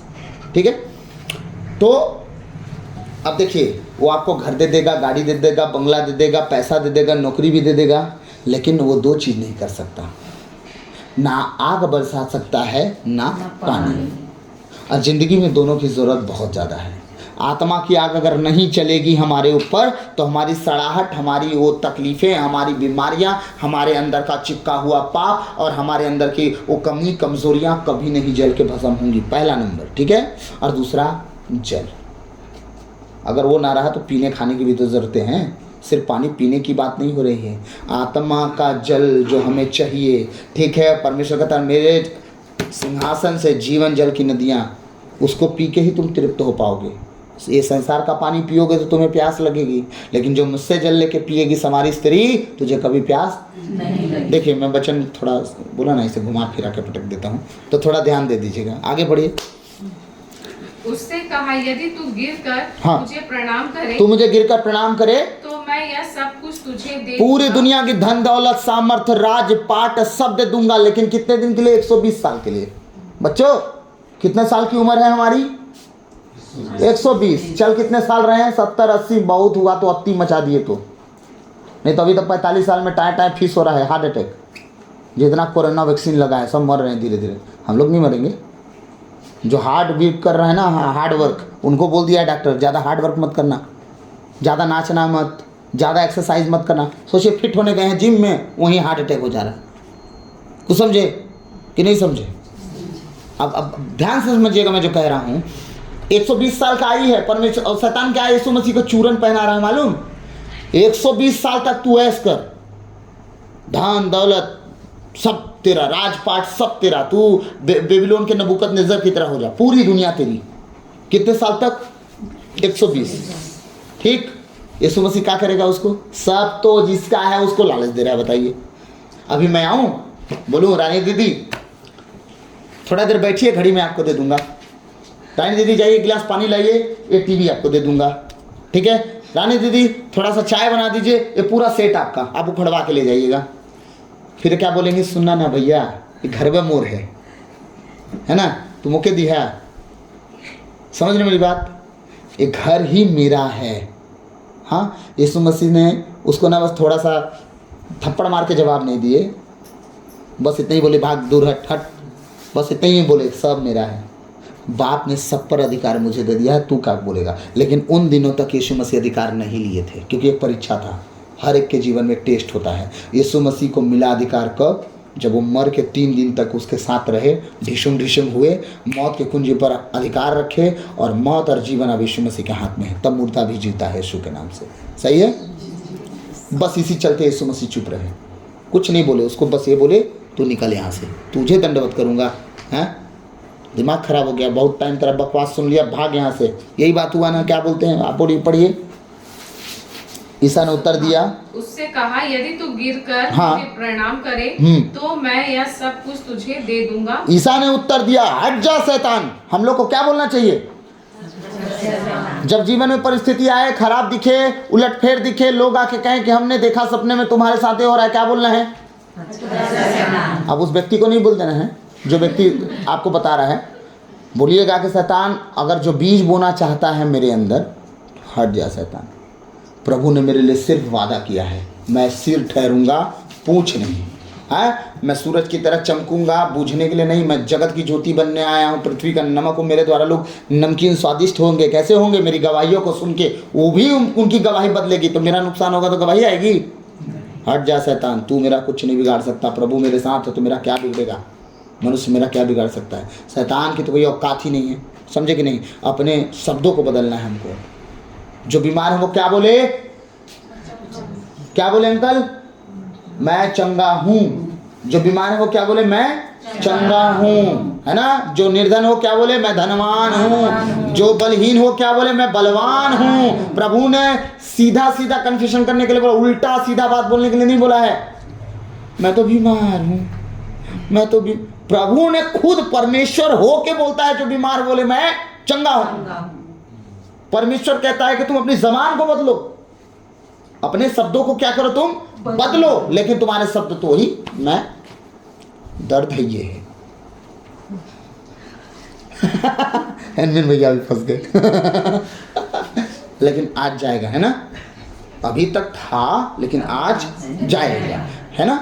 हाओ, तो हम यीशु मसीह कोड़े खाने से भले चंगे हो जाते हैं। आमीन, आमीन। क्या कह रहा है, सो हज्जा शैतान, लिखा है अपने प्रभु ईश्वर की आराधना करो और केवल उसी की सेवा करो। इस पर शैतान उन्हें छोड़कर चला गया और स्वर्गदूत आकर उसकी सेवा परिचर्या करने लगे। ध्यान से सुनिएगा, जब आप परीक्षा में पढ़ते हो, कब, बपतिस्मा के बाद। जब आपके बच्चे परीक्षा में पढ़ते हैं, कब, बपतिस्मा के बाद। कुछ समय बीत जाता है, कब, बपतिस्मा के बाद। जब आपके बीच में गैर जाति बपतिस्मा ले और उम्र में हो, बड़े समझदार होने सिखाना कि देखो परीक्षा आएंगी, लेकिन जब परीक्षा तुम पार कर जाओगे तब स्वर्गदूत आएंगे तुम्हारी सेवा टहल करने। जीता जागता सबूत हूँ ना। फंसा ना, परीक्षा में नहीं फंसा। कितनी परीक्षा घर से निकाल दिया गया, हाँ, धमकी मिली, क्या क्या नहीं हुआ, लेकिन जब हम परीक्षा से पार हुए, सपनों में, दर्शनों में क्या हुआ, हमारा अभिषेक हुआ। 7-7 बार तेल लगा लगा के सर पे अनॉइंटिंग किया गया। उसका एक परिणाम दिख रहा होगा कि नहीं दिख रहा है। बड़े बड़े काम हुए, परमेश्वर ने किया। तो वो कैसे हुआ, स्वर्गदूतों ने जब काम करना शुरू किया, यीशु मसीह की सेवकाई चालू हुई, नहीं हुई।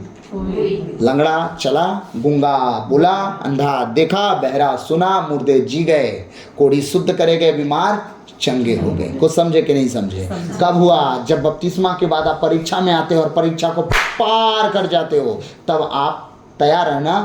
आपके जीवन के द्वारा जब शब्द मुंह से निकलेंगे ना, हाँ, बीमार आके बीमार रह के नहीं जाएगा। बीमार जब आएगा तो वो एक दिलासा पाएगा कि मैं चंगा हो चुका हूँ, और वो माइंड सेट लेके घर जाएगा, घर जाते जाते चंगा हो जाएगा। क्योंकि आपके शब्द में वो सामर्थ्य बहेगा ना, आपके शब्दों से वो ताकत बहेगी जो परमेश्वर की है, जो स्वर्गदूतों के द्वारा सेवा टहल किया गया। आपका उस आनंद को आप पहचान जाओगे। ना ना ना ना ना भैया, ये तो बहुत अच्छा चीज़ है। अब तो प्रभु को पकड़े रहना है, रात हो या दिन हो, हम प्रभु को तो ना छोड़ेंगे। चाहे बरखा हो चाहे ठंडी हो, हम रात रात भर घर से बाहर रहेंगे, लेकिन प्रार्थना तो करेंगे। जब वो चीज़ें आने लगेंगी, कैसे, बिना आत्मा के आप कर लोगे? नहीं। हाँ, पिछले साल की गवाही सुने थे ना, ठंडी चल रहा था दीदी, मैं बताया कि मेरा 12 किलोमीटर पूर्व गया, घड़ी देखा तो पता ही चला कि 12 किलोमीटर में चल डाला हूँ।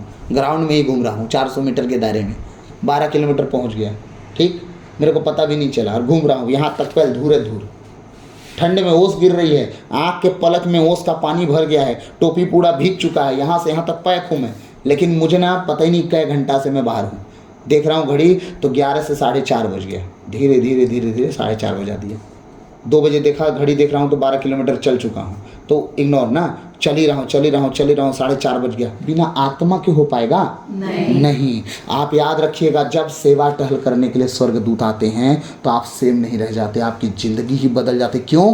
क्योंकि वो ना झपकी लेते हैं, ना ऊँगते हैं, ना आपको ठोकर लगने देते हैं आपको पैरों को। वही वचन फिर काम करता है। लिखा है तुम्हारे पैरों को पत्थर से ठेस नहीं लगेगा। तो वो सच में ऐसा होता है। ठोकर देने वाले भी भाग जाते हैं, ठोकर खिलाने वाले भी अलग हो जाते हैं। जो आपके जीवन में फल नहीं लाने वाले हैं, उन्हें काट काट के अलग भी करना शुरू कर जाता है। कब? जब स्वर्गदूत आते हैं तब। और ये होता कब है? परीक्षा के बाद। परीक्षा से पहले आपको बहुत आशीष नहीं मिल जाएगी। एक पड़ाव होता है परमेश्वर के साथ कि तू टिकेगा या नहीं। आप अगर लालच में फंस सकते हो तो लालच आएगा। यीशु मसीह के पास तीनों चीज़ आया। पहला क्या आया? भूख की ज़रूरत पे रोटी आया ना, पहले ज़रूरत पे रोटी। दूसरा क्या आया? ठोकर आया। तीसरा क्या आया? धन का वैभव। तीनों चीज़ उसके सामने रख दिया। पहले ज़रूरत रखा, रोटी कपड़ा मकान रखा ना, पहली ज़रूरत रख दिया। जब ज़रूरत में नहीं फंसा तो किस में फंसा रहा है? वो गिरा के, ठोकर खिरा के।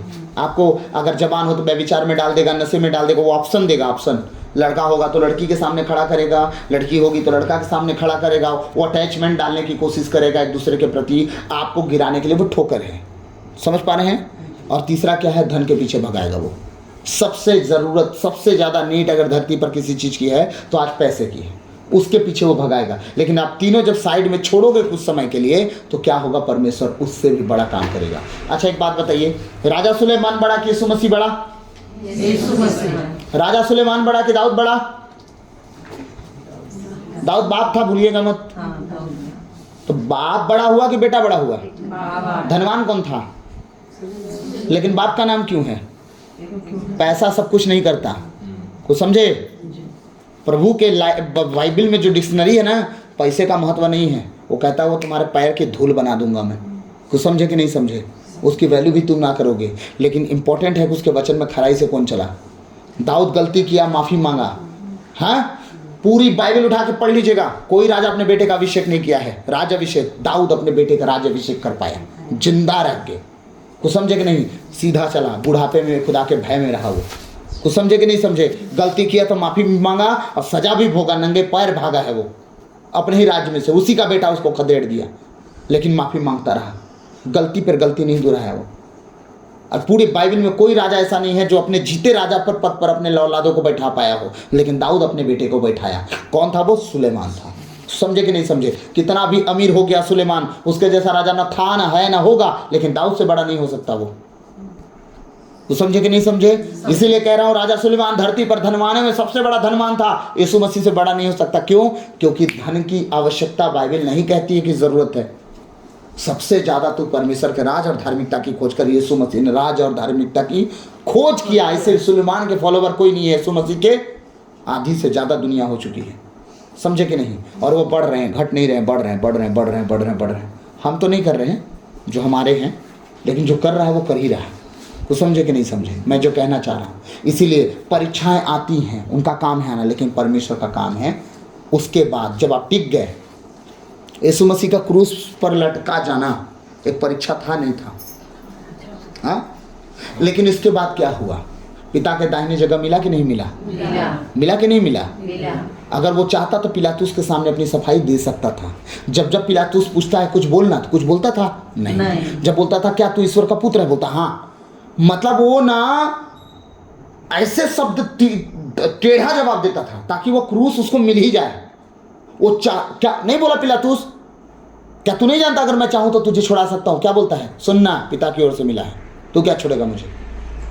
जब तक वो ना दे दे अधिकार तब तक तू नहीं छोड़ सकता। और छटपटाने लगा, ये इतनी बड़ी बड़ी बात बोलता है यार। फिर बोलता है अच्छा तू कुछ मुझसे बता ना अपने बारे में। चुप हो गया यीशु कि अब तो मुझे छोड़ने की प्रयास कर रहा है।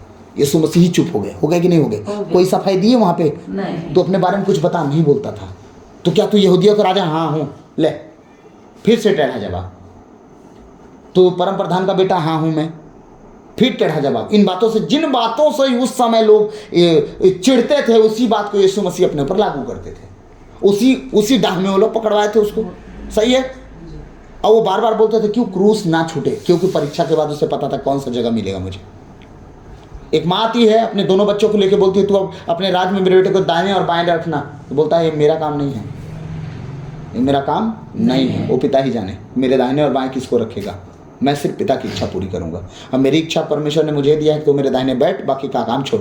तो मैं अपने पिता के कार्य को कर रहा हूँ, उसके दाहिने बैठने का काम। 12 चेले काम करें या यूदस इस्करियोती की तरह मर जाएं, समझ पा रहे हैं? यीशु मसीह अपना काम कर चुका था, पिता के दाहिने बैठने वाला, क्रूस पर चढ़ के मर चुका। एक बात बताइए, पवित्र आत्मा जब तक नहीं आया था कोई प्रचार करने निकला था? नहीं। पेंटेकोस्त की आत्मा जब तक नहीं आई थी कोई प्रचार किया था? नहीं। कोई सुसमाचार सुनाने गया? डर के मारे सबका हालत खराब था। एक एक कोठरी में बंद हो के क्या करते थे? प्रार्थना करते थे। हाँ, जब वो प्रार्थना किए आग उतरी। समझ पा रहे हैं? वही तो बाल नहीं उतार पाता है, बोला ना, बाल जो है वही नहीं उतार पाता है। वो जब आग उतरी उनके अंदर का भय डर सब खत्म हो गया। और वही टाइम पे चिल्ला चिल्ला के पेतरुस कहता तुमने उसे मारा। इतना टाइम से लुका लुका के घूम रहे थे, जब आग उतरी, आत्मा उतरा, कहता तुमने उसे मारा है। कुछ समझे? ये आत्मा का काम है। बिना आत्मा के आप एक शब्द नहीं बोल सकते, याद रखिएगा। आप देखते हैं ना, जब कलीसिया में लोग अपने पैसे को डालते हैं, क्यों बढ़ते हैं वो? आप अपने काम के लिए नहीं, चर्च के काम के लिए नहीं, परमेश्वर की आत्मा के काम को बड़ा करने के लिए दिया है भाई। आप कैसे पीछे रह सकते हो? जो परमेश्वर पूरी दुनिया इतना बड़ा बना दिया, आप उसके राज्य को सपोर्ट करने के लिए हाथ बढ़ाओ, आप खाली रह जाओगे? नहीं। इसलिए ईसाइयों को देना कंपलसरी हो गया और ईसाइयों को भीख मांगना नहीं है। क्यों? क्योंकि यही कारण है सबसे बड़ा। पूरी दुनिया मांगेगी लेकिन तुम ना मांगोगे। समझ पा रहे हैं ना? आत्मा के कामों के लिए आपने किया है। आगे हम निकलेंगे और वचन देखेंगे, थोड़ा टाइम होते जा रहा है। याकूब 1:2-4।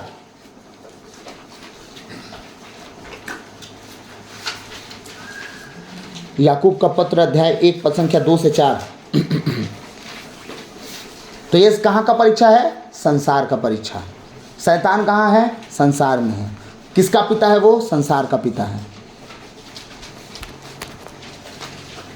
हे मेरे भाइयों, हे मेरे भाइयों, जब तुम नाना प्रकार की परीक्षाओं में पढ़ो, जब तुम नाना प्रकार की परीक्षाओं में पढ़ते हो तो क्या होगा? तो इसको पूरे आनंद की बात समझो। क्या समझो तुम लोग? दुख की बात समझो। आप बोलेंगे गजब तो लिखैया लिख दिया यार, हद होती है। हमारे पास बीमारी आ गई, हमारे पास एक्सीडेंट आ गया, हमारे पास कर्जा आ गया, हमारे पास बेटी का शादी सर पे है और पैसा 1 रुपये नहीं है, और कहते हैं आनंद की बात समझो।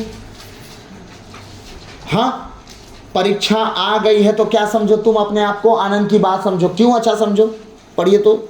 यह जानकर कि तुम्हारे विश्वास के हाँ, परखे जाने से तुम्हारे विश्वास के परखे जाने से एक चीज पैदा होता है। वो क्या नाम है उसका मालूम है?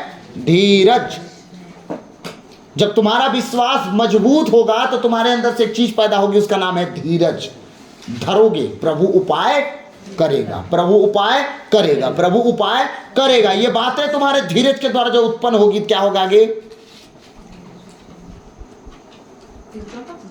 पढ़िए पढ़िए पढ़िए।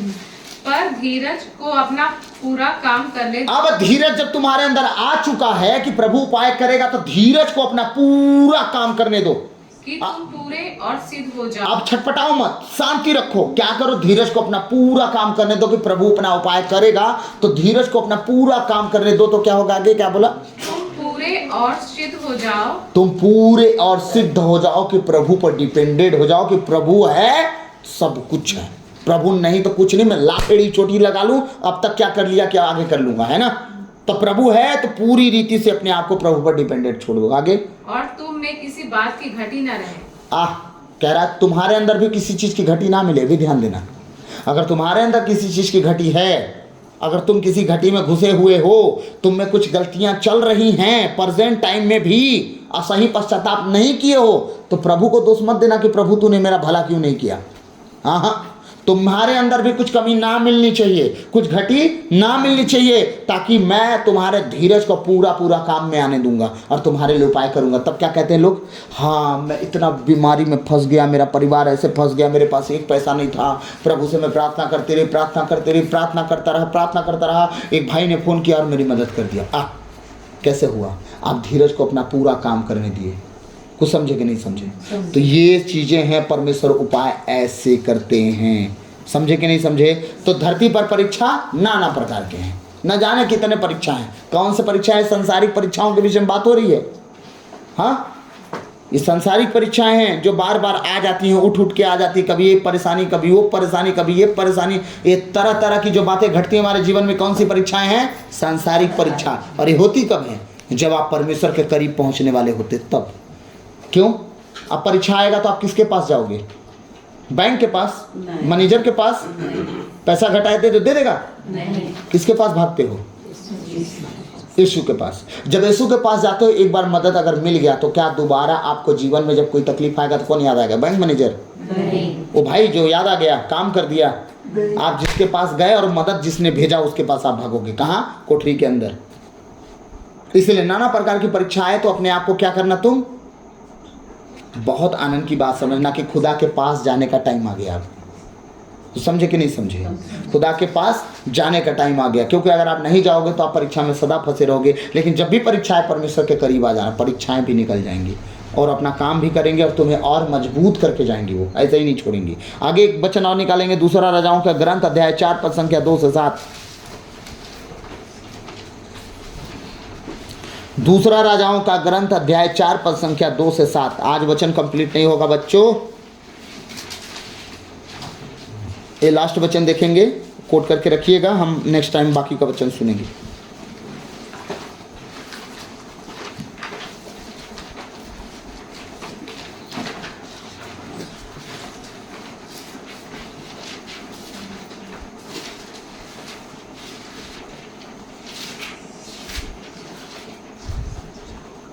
एलीशा ने उससे पूछा, हाँ। मैं तेरे लिए क्या करूं? मुझे बता कि तेरे घर में क्या है। उसने कहा, तेरी दासी के घर में एक हांडी तेल को छोड़ और कुछ नहीं और है। कुछ नहीं है। देखिए वो बोल भी रही तो उठपटांग बात बोल रही है, और कुछ नहीं है। अरे तेरे घर में एक हांडी तेल तो है ना। आज हमारे शब्द भी उल्टे पुल्टे हैं। हम क्या कहते हैं? कुछ नहीं है मेरे पास। अरे परमेश्वर कहता है जो तुम्हारे पास है उसी को विभाजित करते हुए बड़ा कर देगा वो। हाँ, ये मत कहो कि कुछ नहीं, ये बोलो कि मेरे पास ये चीज है। मेरे पास तो कुछ नहीं है।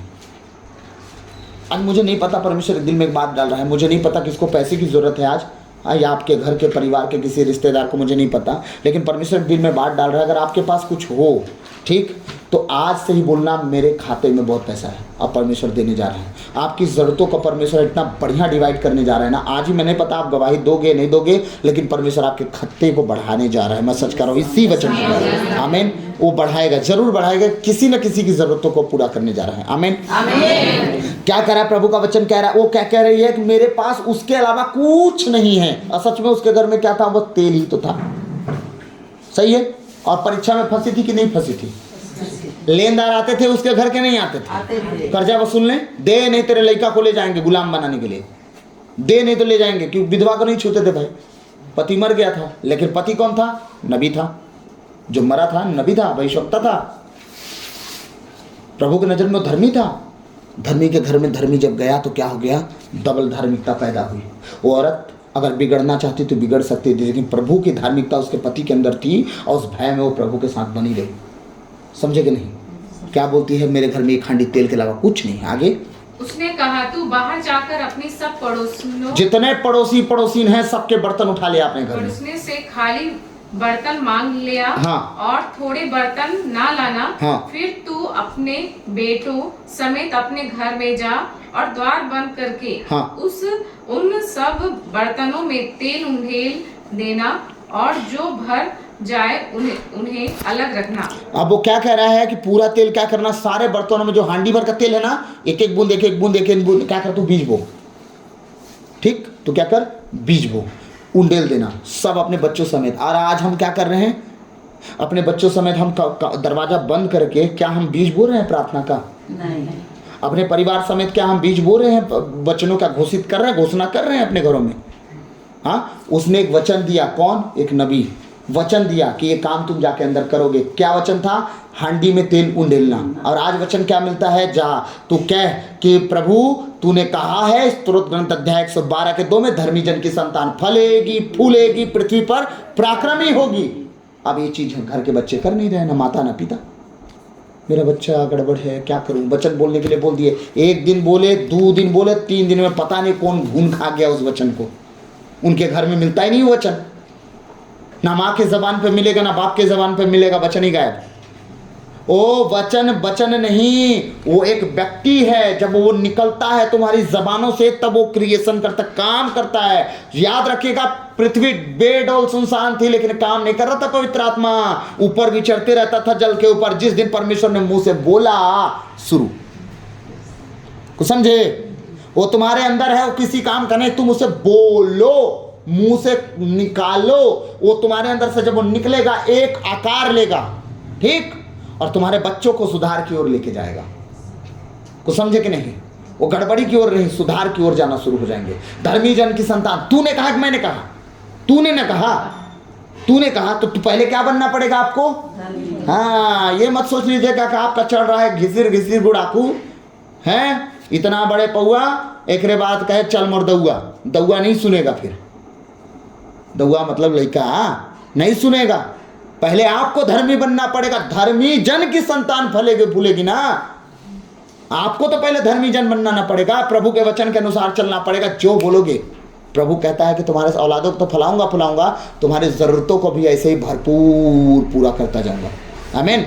आमीन। आगे वचन क्या कह रहा है? तब वह उसके पास से चली गई। उसके पास से वो चली गई। सेम वही काम जो वो किया था, बोला था, वो करने लगी। क्या करी? बर्तन लेके आई, फिर सारा हंडी भर का तेल उंडेल डाली, अपने बच्चों के साथ अंदर घुस गई। फिर क्या हुआ? और अपने बेटों समेत अपने घर जाकर द्वार बंद किया। तब वे तो उसके पास बर्तन लाते गए और उंडेलती गई, और वो उंडेलती गई, और तेल कभी खत्म ही नहीं हो रहा है। कब तक नहीं खत्म हुआ मालूम है? जब तक बर्तन खत्म नहीं हो गया। जब बर्तन खत्म हुआ तब ही तेल रुका, नहीं तो तेल बही रहा था, हंडी में से खत्म ही नहीं हो रहा था। तो समझे कि नहीं समझे? आपके जीवन की आशीष से कब तक बहती रहनी चाहिए पता है? जब तक आपकी ज़रूरतें पूरी ना हो जाएं।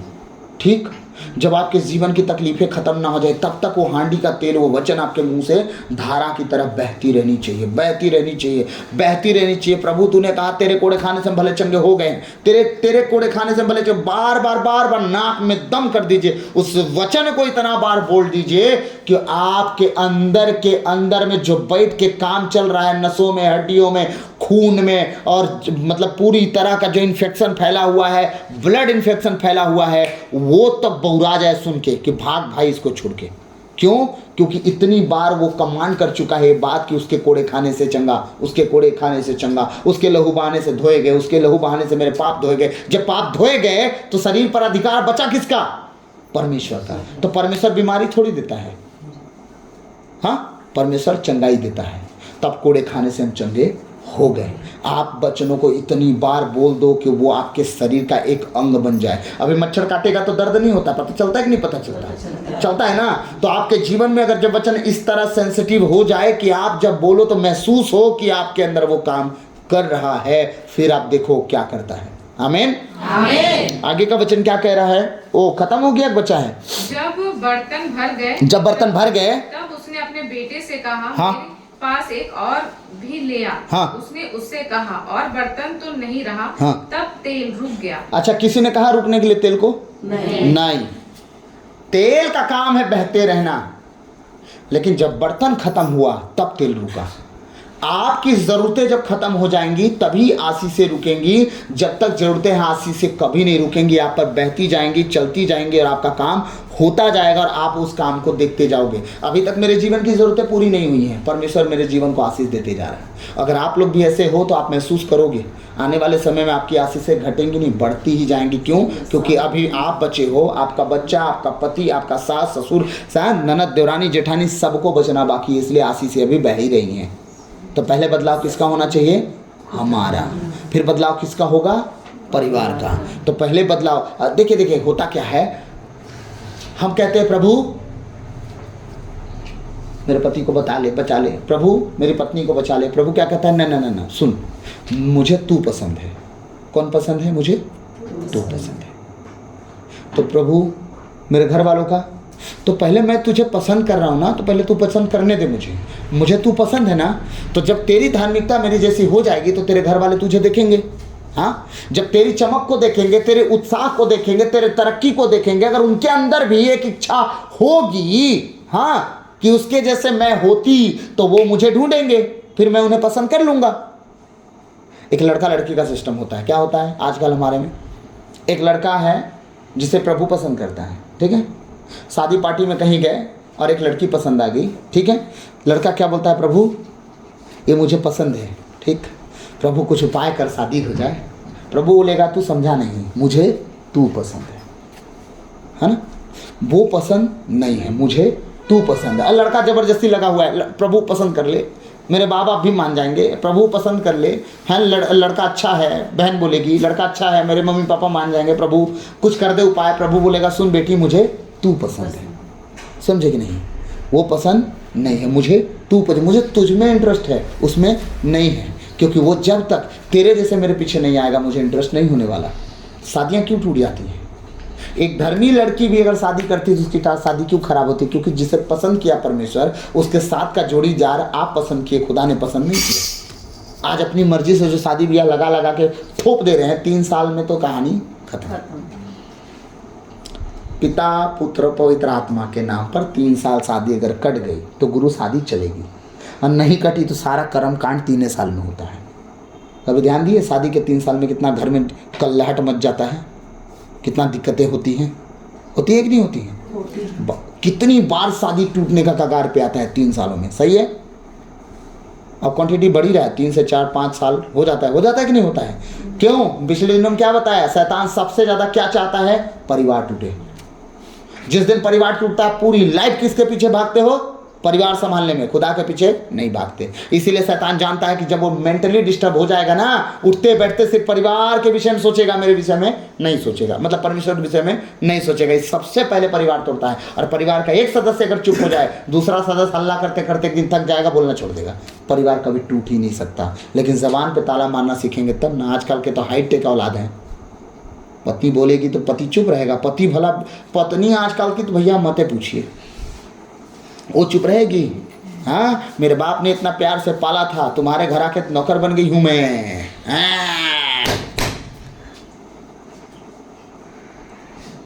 कहाँ चल दिए? बाप के घर। बाप के घर क्या मिला है? कटहर, जैक फ्रूट, खाओ बैठ के। पारिवारिक जीवन खत्म, है ना। न लड़का लड़की का बर्दाश्त करेगा, न लड़की लड़का का बर्दाश्त करेगा। क्यों? क्योंकि माँ बाप का ही बर्दाश्त नहीं किया, अपने बाप का बर्दाश्त नहीं किया, तेरा बर्दाश्त करूंगी। हैं? आजकल की बेटियां ऐसे शब्द इस्तेमाल करेंगी, ठीक है। लड़का बोलेगा मैं तो लड़के हूँ, अब तो किससे ख़त्म? तू अपने बाप का बर्दाश्त नहीं की, मैं तो बाप का बेटा ही हूँ, अब बता क्या कर रहा है। अबे तू शादी कर लेगी तो मैं तो लड़का हूँ, टेंशन नहीं खत्म मेरा, है ना। तू देख देख के तरसेगी मेरे को, क्योंकि मैं बढ़िया शादी करूँगा और बढ़िया शादी करूँगा। ये चीज़ें ना बहुत आम हो चुकी हैं लाइफ में। और तुम लड़का लोग बहुत खुश मत होना, बहुत मारूंगा बता रहा हूँ उठ उठ के। हाँ है ना, तुम लोग को बहुत हंसी छूट रही है। हाँ, बहुत खुश मत होना, तुम लोग के घर में सिस्टम नहीं चलेगा गुरु। तुम्हारी मम्मी का लठ बहुत मजबूत है, कूट देगी बढ़िया, है ना। बहुरिया को छोड़ के लड़का लोग को बाल खींच खींच के मारेगी वो, है ना। वो समझदार है कि बहुरिया को कैसे ट्रीट करना है। बहुरिया को बेटी बनाएगी, वो जानती है कैसे अपनी बेटी को रखना है ना। लड़का लोग को बढ़िया समझती हो कितना बढ़िया है। तो इसीलिए फिर से कह दे रहा हूँ, अब यहाँ जो बैठने वाले अपनी बहुरिया का कदर करेंगे, मुझे पता है। और बहुरिया जान जाएगी कि मेरी माँ ही है ना, वो जितना भी टेढ़ा रहेगी ना, वो सच में आपके ढलान में ढल जाएगी। जिस दिन एक सास अपने बेटे की तरफ ना बोले, बहू की तरफ बोले, मैं सच कहता हूँ वो घर पूरी ज़िंदगी खुश रहेगा, पूरी ज़िंदगी खुश रहेगा। जितनी माँ बेटों की माँ बेटी है ना, बहुरिया को जब लाना तो याद रखना कि भैया बेटा अब तुम्हारा नहीं रहा, अब पराया हो गया, बहुरिया अपनी हो गई। जिस दिन बहुरिया अपनी है, बेटा भी अपना रहेगा, वो कहीं नहीं जाएगा, याद रखिएगा। हाँ, तो ध्यान दीजिएगा माताओं, जोएल की मम्मी ध्यान दीजिएगा। जोएल तो सो गया, उठता तो बहुत शर्माता बेचारा। हाँ, ठीक है। तो बहुरिया जब आएगी तो बेटा पराया, बहुरिया बेटी, बस दोनों साथ में रहेंगे, कोई दिक्कत नहीं है। ठीक, रात में सोने का टाइम हुआ, मान लीजिए 5 मिनट बहुरिया के पास जाना ही है। क्या करने जाना है भैया? दिन भर में थक गई होगी, है ना। बता चाय बना दूँ तेरे लिए, वो रात में चाय पिएगी। अरे आपको मस्का मारना ज़रूरी है, बाकी छोड़ दीजिए, ठीक। वो बाकी वो सब छोड़ दीजिए, मस्का मारना ज़रूरी है, बस इतना ही तो कर दीजिए। बाकी सारा सिस्टम सेट है, मैं बता रहा हूँ ना, लाइफ सेट है, बता रहा हूँ। जिस दिन बहुरिया को इस तरह पूछ बस दिए ना, अरे कितनी अच्छी मेरी सास है मम्मी, बहुत अच्छी मेरी सास है, सच में ना मेरा किस्मत ही खुल गया भाई इस घर में आके। मेरे तक मेरे ससुर तो एकदम गाय हैं, गाय। कैसे? कुछ नहीं बोलते, वो कुछ बोलने की कोशिश भी नहीं करते। क्यों? सास चढ़ जाती है। चुप चुप। कुछ दिन बाद सास बोलेगी, बहुरिया बहुत पैर दर्द हो रहा है, क्या बताऊँ आज चला नहीं जा रहा है। मम्मी आ रही हूँ मैं, आप कुछ मत करो, आप आराम करो, मैं तेल लगा दूंगी। आप बुद्धि से काम लोगे, घर बहुत सुकून से चलेगा। 3 साल, बस 3 साल बाद बहुरिया मैनेज कर लेगी, आपको कुछ नहीं करना है। मैं यूट्यूब पे डाल दूंगा, पूरी दुनिया सुन ले आज, बहुरिया बेटा और सास का जीवन कैसे चलना है। और ससुर चुप रहे तो ज़्यादा अच्छा है, खाना नहीं पाएगा वो, नमक ठूस देगी, मिर्ची ठूस देगी, खा फिर, है ना। तो इसीलिए ससुर को चुप रहना ज़्यादा जरूरी है, क्योंकि किचन में ससुर नहीं जाता, सास जाती है ना, है ना। तो जिस दिन सास नहीं रही, उस दिन सास लेना हराम कर देगी बहुरिया ससुर का। क्यों? आज मम्मी नहीं है, अब देखना खिलाऊंगी तुमको, बहुत पटर पटर करते हो तुम। इसीलिए मैं सारी बातों को क्यों कहना चाह रहा हूँ, परिवार को ना भोले और कबूतर की तरह चतुर बन के जीना सीखो। सांप की तरह चतुर, कबूतर की तरह भोला। जिंदगी भी एक ऐसे ही चीज़ें हैं, डेविल को पता है ना किसकी कहाँ की नस दुखती है, उसी पे हाथ लगाता है। अगर तुम्हारी कमजोरी बहुरिया बन गई, तुम्हारा घर टूटने में कोई नहीं रोक सकता। तुम्हारा आंखों का तारा, राज दुलारा, जो 22 साल तुम्हारे घर में रहा, 24 साल घर में रहा, एक दिन फुर्र हो जाएगा। पिछले दिनों में जबलपुर गया, इतनी कहानियाँ, इतने केस मेरे पास अभी बाइबल में घर में पड़े हैं। निवेदन, मेरा बेटा अलग, मेरी बेटी अलग, फिर मेरा बेटा बहू मुझे छोड़ के चले गए, मैं अकेली घर में बैठी हूँ, 65 साल 70 साल की उम्र हो गए, हाथ पैर चलनी, ये केस मेरे पास आए हैं। क्यों हुआ है सब? सास मात्र बेटा के पीछे भागी और बहू को कभी कुछ समझी नहीं। बहू ली बेटा को फार होगी, जा सास तो अकेले रहे। इसीलिए कह रहा हूँ, आप लोग को कह रहा हूँ, अपने बहुरिया लोग को बेटी की तरह प्यार करना। एक बात बताओ यार, कौन सा हुक्म झाड़ते हो घर में यार? एक मेरी माँ है, सुधरती नहीं है, आज तक उसका घर नहीं छूट रहा है। मैके जाती है तो तुरंत घर भागती है, जिसका घर भाग जाए। मैं बोलता ना, माँ तू धरती छोड़ेगी तो कैसे जाएगी रे? तेरा घर दूरा कैसे जाएगा ऊपर हैं? अरे भाई, तुम बहुरिया लाए हो ना, अपने ही घर के लिए लाए हो, तुम्हारी ना हुई तो पूरा घर भी तो उसका हुआ ना, वो जिम्मेदारियां भी तो उसकी हुई ना। छोड़ दो ना घर को कुछ दिन। अरे ये नुकसान कर देगी, ये तुम लोग को तो क्या बताऊं मैं, ये नुकसान कर देगी, उससे ज्यादा तुम्हारा घर तोड़ देगी, उसका क्या? तुम्हारा बेटा बर्बाद हो जाएगा, उसका क्या? नशा में चला जाए पत्नी के गुस्सा में, उसका क्या? रहा कुछ चीजें नुकसान हुआ ना, हमारे कुकर जला, कन्वेंशन जला, माइक्रोवेव उड़ गया, इतना ही ना हुआ, 2-4 हज़ार की चीजें, लेकिन वो सीख तो जाएगी ना कुछ चीजें की जिम्मेदारियां मेरी हैं इस घर पे। सही है? सास क्या करे? तीर्थ यात्रा में चल दे भैया, अभी जाना नहीं यरूशलेम, निकल लो, बेच बाज के सोना चांदी, ठीक, सीधे यरूशलेम चल दो। उन दिनों में इजराइलियों को परमेश्वर दे के भेजा था, इन दिनों तुम बेच के चल दो, ठीक है? मिस्र से निकले थे, दे के भेजा था ना, तो फालतू का मूर्ति पूजा कर रहे थे वो लोग। अब तुम लोग बेच के जाओ, घूमो। बहुरिया तू देख, तेरा घर दूरा, तू संभाल बेटा, हम तो आएंगे, घूमते घामते रहेंगे, तेरा पति कमाएगा, हम पैसा लेंगे, फिर घूमने चल देंगे, ठीक? हम या तो तू घर में सेवा कर, या तो हम घूमेंगे, हमारा तो यही काम है। बाकी तू देख ले, जिस घर की सास अपना पूरा जिम्मा अपने बहू पर छोड़ देती है, उस घर का कभी बिगड़ता ही नहीं है। लेकिन कुछ सासें वो मालकिन बन के चाबी खोसे रहेंगी, हीरा हंडा गायब ना हो जाए मेरा, है ना, उस चक्कर में सब तबाह हो जाते हैं। इसीलिए मैं कह रहा हूँ, बात समझिएगा, हम प्रभु के लोग हैं, हमें एक दूसरे से प्रेम करना है। बहुरिया तो आपकी पत्नी का अंग बन चुकी है, उसको तो आप आपके बेटे का अंग बनी है, तो जिस तरह बेटे को प्यार है उसी तरह बहू को भी प्यार करना है। और कभी घर नहीं टूटेगा, मैं सच कह रहा हूँ, कभी घर नहीं टूटेगा, कभी उस घर में दरार नहीं आएगी, एक दूसरे के लिए तत्पर आप खड़े रहेंगे। समझ पा रहे हैं? तो जब बड़ी बहुरिया के साथ आपका व्यवहार ऐसा होगा, छोटी बहुआ ऑटोमेटिक सही रहेगी, और छोटा बेटा सब चीज़ों को देख के रखेगा, अपनी पत्नी को कोठरी के अंदर बोलेगा, ध्यान से सुनना, मेरी भाभी जब से आई है घर में, ठीक है, इस घर को इतने अच्छे से संभाल के रखी है, हमारा ख्याल इतने अच्छे से रखी है, तो ज़्यादा मुंह तो मत चलाना, ठीक? और जिस दिन पति ऐसे बोल दिया ना, जहाँ ज़्यादा मुंह मत चलाना, पत्नी कब ढीली होती है मालूम? जब पति लोग ज़्यादा चढ़ा देते हैं तब। और जब वो बोलेगा ना ज़्यादा मुंह नहीं चलाना, तो उस दिन से वो समझेगी कि नहीं, कुछ चीज़ें इस घर में हैं जो एकता से बनी हुई है, मुझे तोड़ने का अधिकार नहीं है। समझ पा रहे हैं? तो क्या होगा पता है, वो चीज़ें मेंटेन रहेंगी और आपका परिवार कभी नहीं टूटेगा, सदा बना रहेगा। अरे चीज़ें क्या, हर कोई मर के जाएगा तो लेके जाएगा? नहीं जाएगा, बताइए। अभी जाता तो मैं अपने घर से जाके पूरा हिस्सा पूरा लेता कि नहीं लेता? साल भर में मेरे को 2 लाख रुपए मिलता ना भाई, बिना कुछ करे, यहाँ बैठ के दिया देते तो भी मेरे को मिलता। समझ रहे मेरी बात को? मैं क्या करूँगा उस चीज़ को, बताइए? जो परमेश्वर खुशी ना दे पाए, उन चीज़ों को लेके क्या करूँगा मैं? हाँ, मैं दूसरे को अगर खुश नहीं कर पाया, अपने घर परिवार के लोगों को खुश नहीं कर पाया, तो उस चीज़ से मेरे को लाभ क्या होगा? जब अंदर से प्रेम ना निकले और श्राप निकले। याद है ना, मैं एक चीज़ बताता हूँ, जब अंदर से हेटेड स्पिरिट निकलती है तो काम करती है। कहते हैं ना, नज़र लग गया, नज़र लग गया, नज़र वजर कुछ लगता नहीं है, तुम्हारी आँख तुम्हारी पास है, किसी के और के पास चिपक नहीं गई है जाके, ठीक है? लेकिन अंदर से जो हेटेड स्पिरिट निकलती है, नफरत की बातें जो अंदर से जलन टाइप से ना, वो चीज़ें लगती हैं भाई, क्योंकि वो एक स्पिरिट है जो तुम्हारे अंदर है और दूसरे में जाके चिढ़ रही है। समझ पा रहे हैं? वो नुकसान पहुंचाती, किसको पहुंचाती है ब्रदर? हर उस व्यक्ति को जो आत्मा के साथ नहीं जीता। कौन से आत्मा? पवित्र आत्मा। और जो पवित्र आत्मा के साथ जी रहा है, वो नबुआ निचोड़े, मिर्ची निचोड़े, धनिया निचोड़े, चाहे वो गुड्डा पुत्री लेके सुई कोचे, चाहे गड्ढा खोद के गाड़ दे, वो खुदे मर जाएगा। सच बता रहा हूँ, बहुत सी गवाहियाँ हैं, जो परमेश्वर के लोगों को जादू टोना करते हैं ना लोग, वो खुदे मर मिट गए हैं, बर्बाद हो गए, रोड पे आ गए। और जो जादू टोना कराते हैं उनकी तो हालत खराब। समझ पा रहे हैं? परमेश्वर के लोगों पर तंत्र मंत्र जादू टोना चल ही नहीं सकता। किस पर? याकूब के घराने पर। याकूब के घराने के लोग कैसे होते हैं? सिर्फ परमेश्वर के चाहने, सारी आत्मा, सारी शक्ति, सारी बुद्धि से परमेश्वर को प्रेम करते हैं। आधा इधर आधा उधर नहीं, है ना? तो जब आप परमेश्वर के साथ चलने वाले हो गए, क्या कुछ बिगाड़ पाएगा आपका? नहीं। परमेश्वर ने सारी सामर्थ्य पर अधिकार शैतान के आपको दे दिया, उसके सर को कुचलने का अधिकार आपको दे दिया, बीमारियों पर जय पाने का अधिकार आपको दे दिया, शरापों को तोड़ने का अधिकार आपको दे दिया, दादा पुरखा के बंधनों को तोड़ने का अधिकार आपको दे दिया। आप यीशु मसीह पाया और सारा अधिकार हमको दिया जी। यीशु मसीह ने क्या कहा? यूहन्ना अध्याय 12:14 में कहता है कि जितना मैंने किया उससे भी बड़े बड़े तुम करोगे काम। तो जितना बड़े बड़े बंधन तोड़ा, बोलता है उससे भी बड़े बड़े बंधन तुम तोड़ोगे। तो मतलब जितना धरती पर शैतानी अधिकारे हैं, दादा परदादा की गलतियों का अधिकार जो हैं, हमारी गलतियों के अधिकार जो हैं, उन सब पर अधिकार यीशु मसीह में दे दिया। जब चाहो तुम तोड़ सकते हो। कुछ समझे कि नहीं समझे?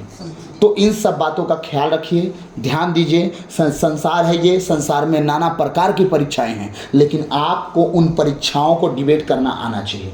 और वो होगा कैसे? मात्र प्रभु का वचन पढ़ने से। आप पर प्रज्ञा की कमी है आपके अंदर, तो ऐसे ही आप सो जाएंगे। ठीक है? आपको कभी समझ में नहीं आएगा वचन की क्या करना है ज़िंदगी में। ठीक है? इसीलिए प्रज्ञा को हमेशा प्रभु से मांगना, बुद्धि को हमेशा प्रभु से मांगना, ताकि वो आपको समझाए कि जीवन इस परिस्थिति में कैसे जीना है। ठीक? अभी झगड़ा घर में होने वाला है तो आपको चुप रहना है या बोल देना है? बोल देने पर झगड़ा अगर हो जाएगा तो चुप रहना ज़्यादा अच्छा है कि झगड़ा कर लेना अच्छा है? तो आपको प्रज्ञा क्या बोलेगा उस समय? कि तू ही चुप रहे, तू ही छोटा बन जा। धन्य वो नम्र हैं, वो परमेश्वर के राज के अधिकारी वारिस राजा बनेंगे वो। अगर दाऊद नम्र ना होता राजगद्दी पर कभी ना बैठता। कुछ समझे कि नहीं? दाऊद का बेटा सुलेमान परमेश्वर की नज़र में सुकुमार बेटा था कि नहीं था? परमेश्वर कहता है कि मैं उसे ना सुकुमार पाया हूँ, बड़ा अच्छा, मेरे पसंद आया मुझे, अब वो मेरा बेटा कहलाएगा।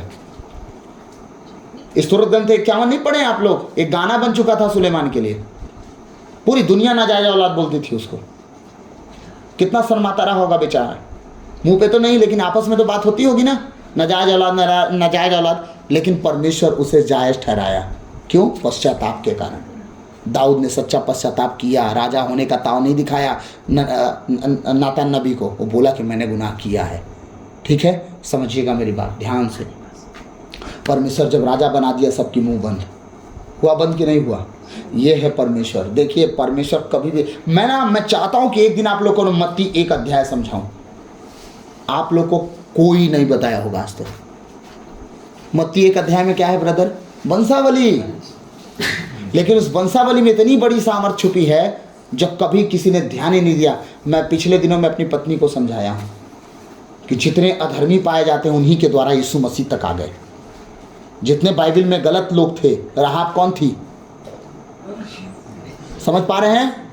हाँ, उसका नाती कौन था? ईसै। उसका बेटा कौन था? दाऊद। फिर कौन आया? सुलेमान। किसके द्वारा आया? सब कुछ दिखाऊंगा एक दिन में। सारी गड़बड़ियों में एक दलदल कीचड़ से पैदा होता है गुलाब कमल, है ना? और वो कौन है? यीशु मसीह। लेकिन उस पर कोई दाग नहीं था। तो समझे कि नहीं समझे मैं क्या कहना चाह रहा हूँ? भले कीचड़ में कमल खिलता है लेकिन बेदाग होता है कि नहीं? उस पर कीचड़ नहीं लिपटता है। हमारा प्रभु भी ऐसे कीचड़ों के बीच में ही खुल गया, लेकिन वो बेदाग रहा और बेदाग चला भी गया। उस पर कोई दाग न लगा, न लग पाया, न लगेगा कभी, न उसके लोगों पर लगता है। जब वो लगा भी रहता है दाग, तो प्रभु अपने लहू से धो देता है। सही है? तो प्रभु आज के इन वचनों के द्वारा हम सबको आशीष दे। आमीन। अभी बहुत सारा वचन बचा है। हम एक वचन देख चुके हैं। कहाँ? राजा 4:2 से 7 ना? देख चुके हैं नहीं देख चुके? पूरा कंप्लीट हो गया ना? हाँ, तो ये वचन कंप्लीट रखेंगे हम। आगे नेक्स्ट टाइम इस वचन को पूरा करेंगे। ठीक? तो प्रभु आज के वचन के द्वारा हम सबको आशीष दे। आमीन।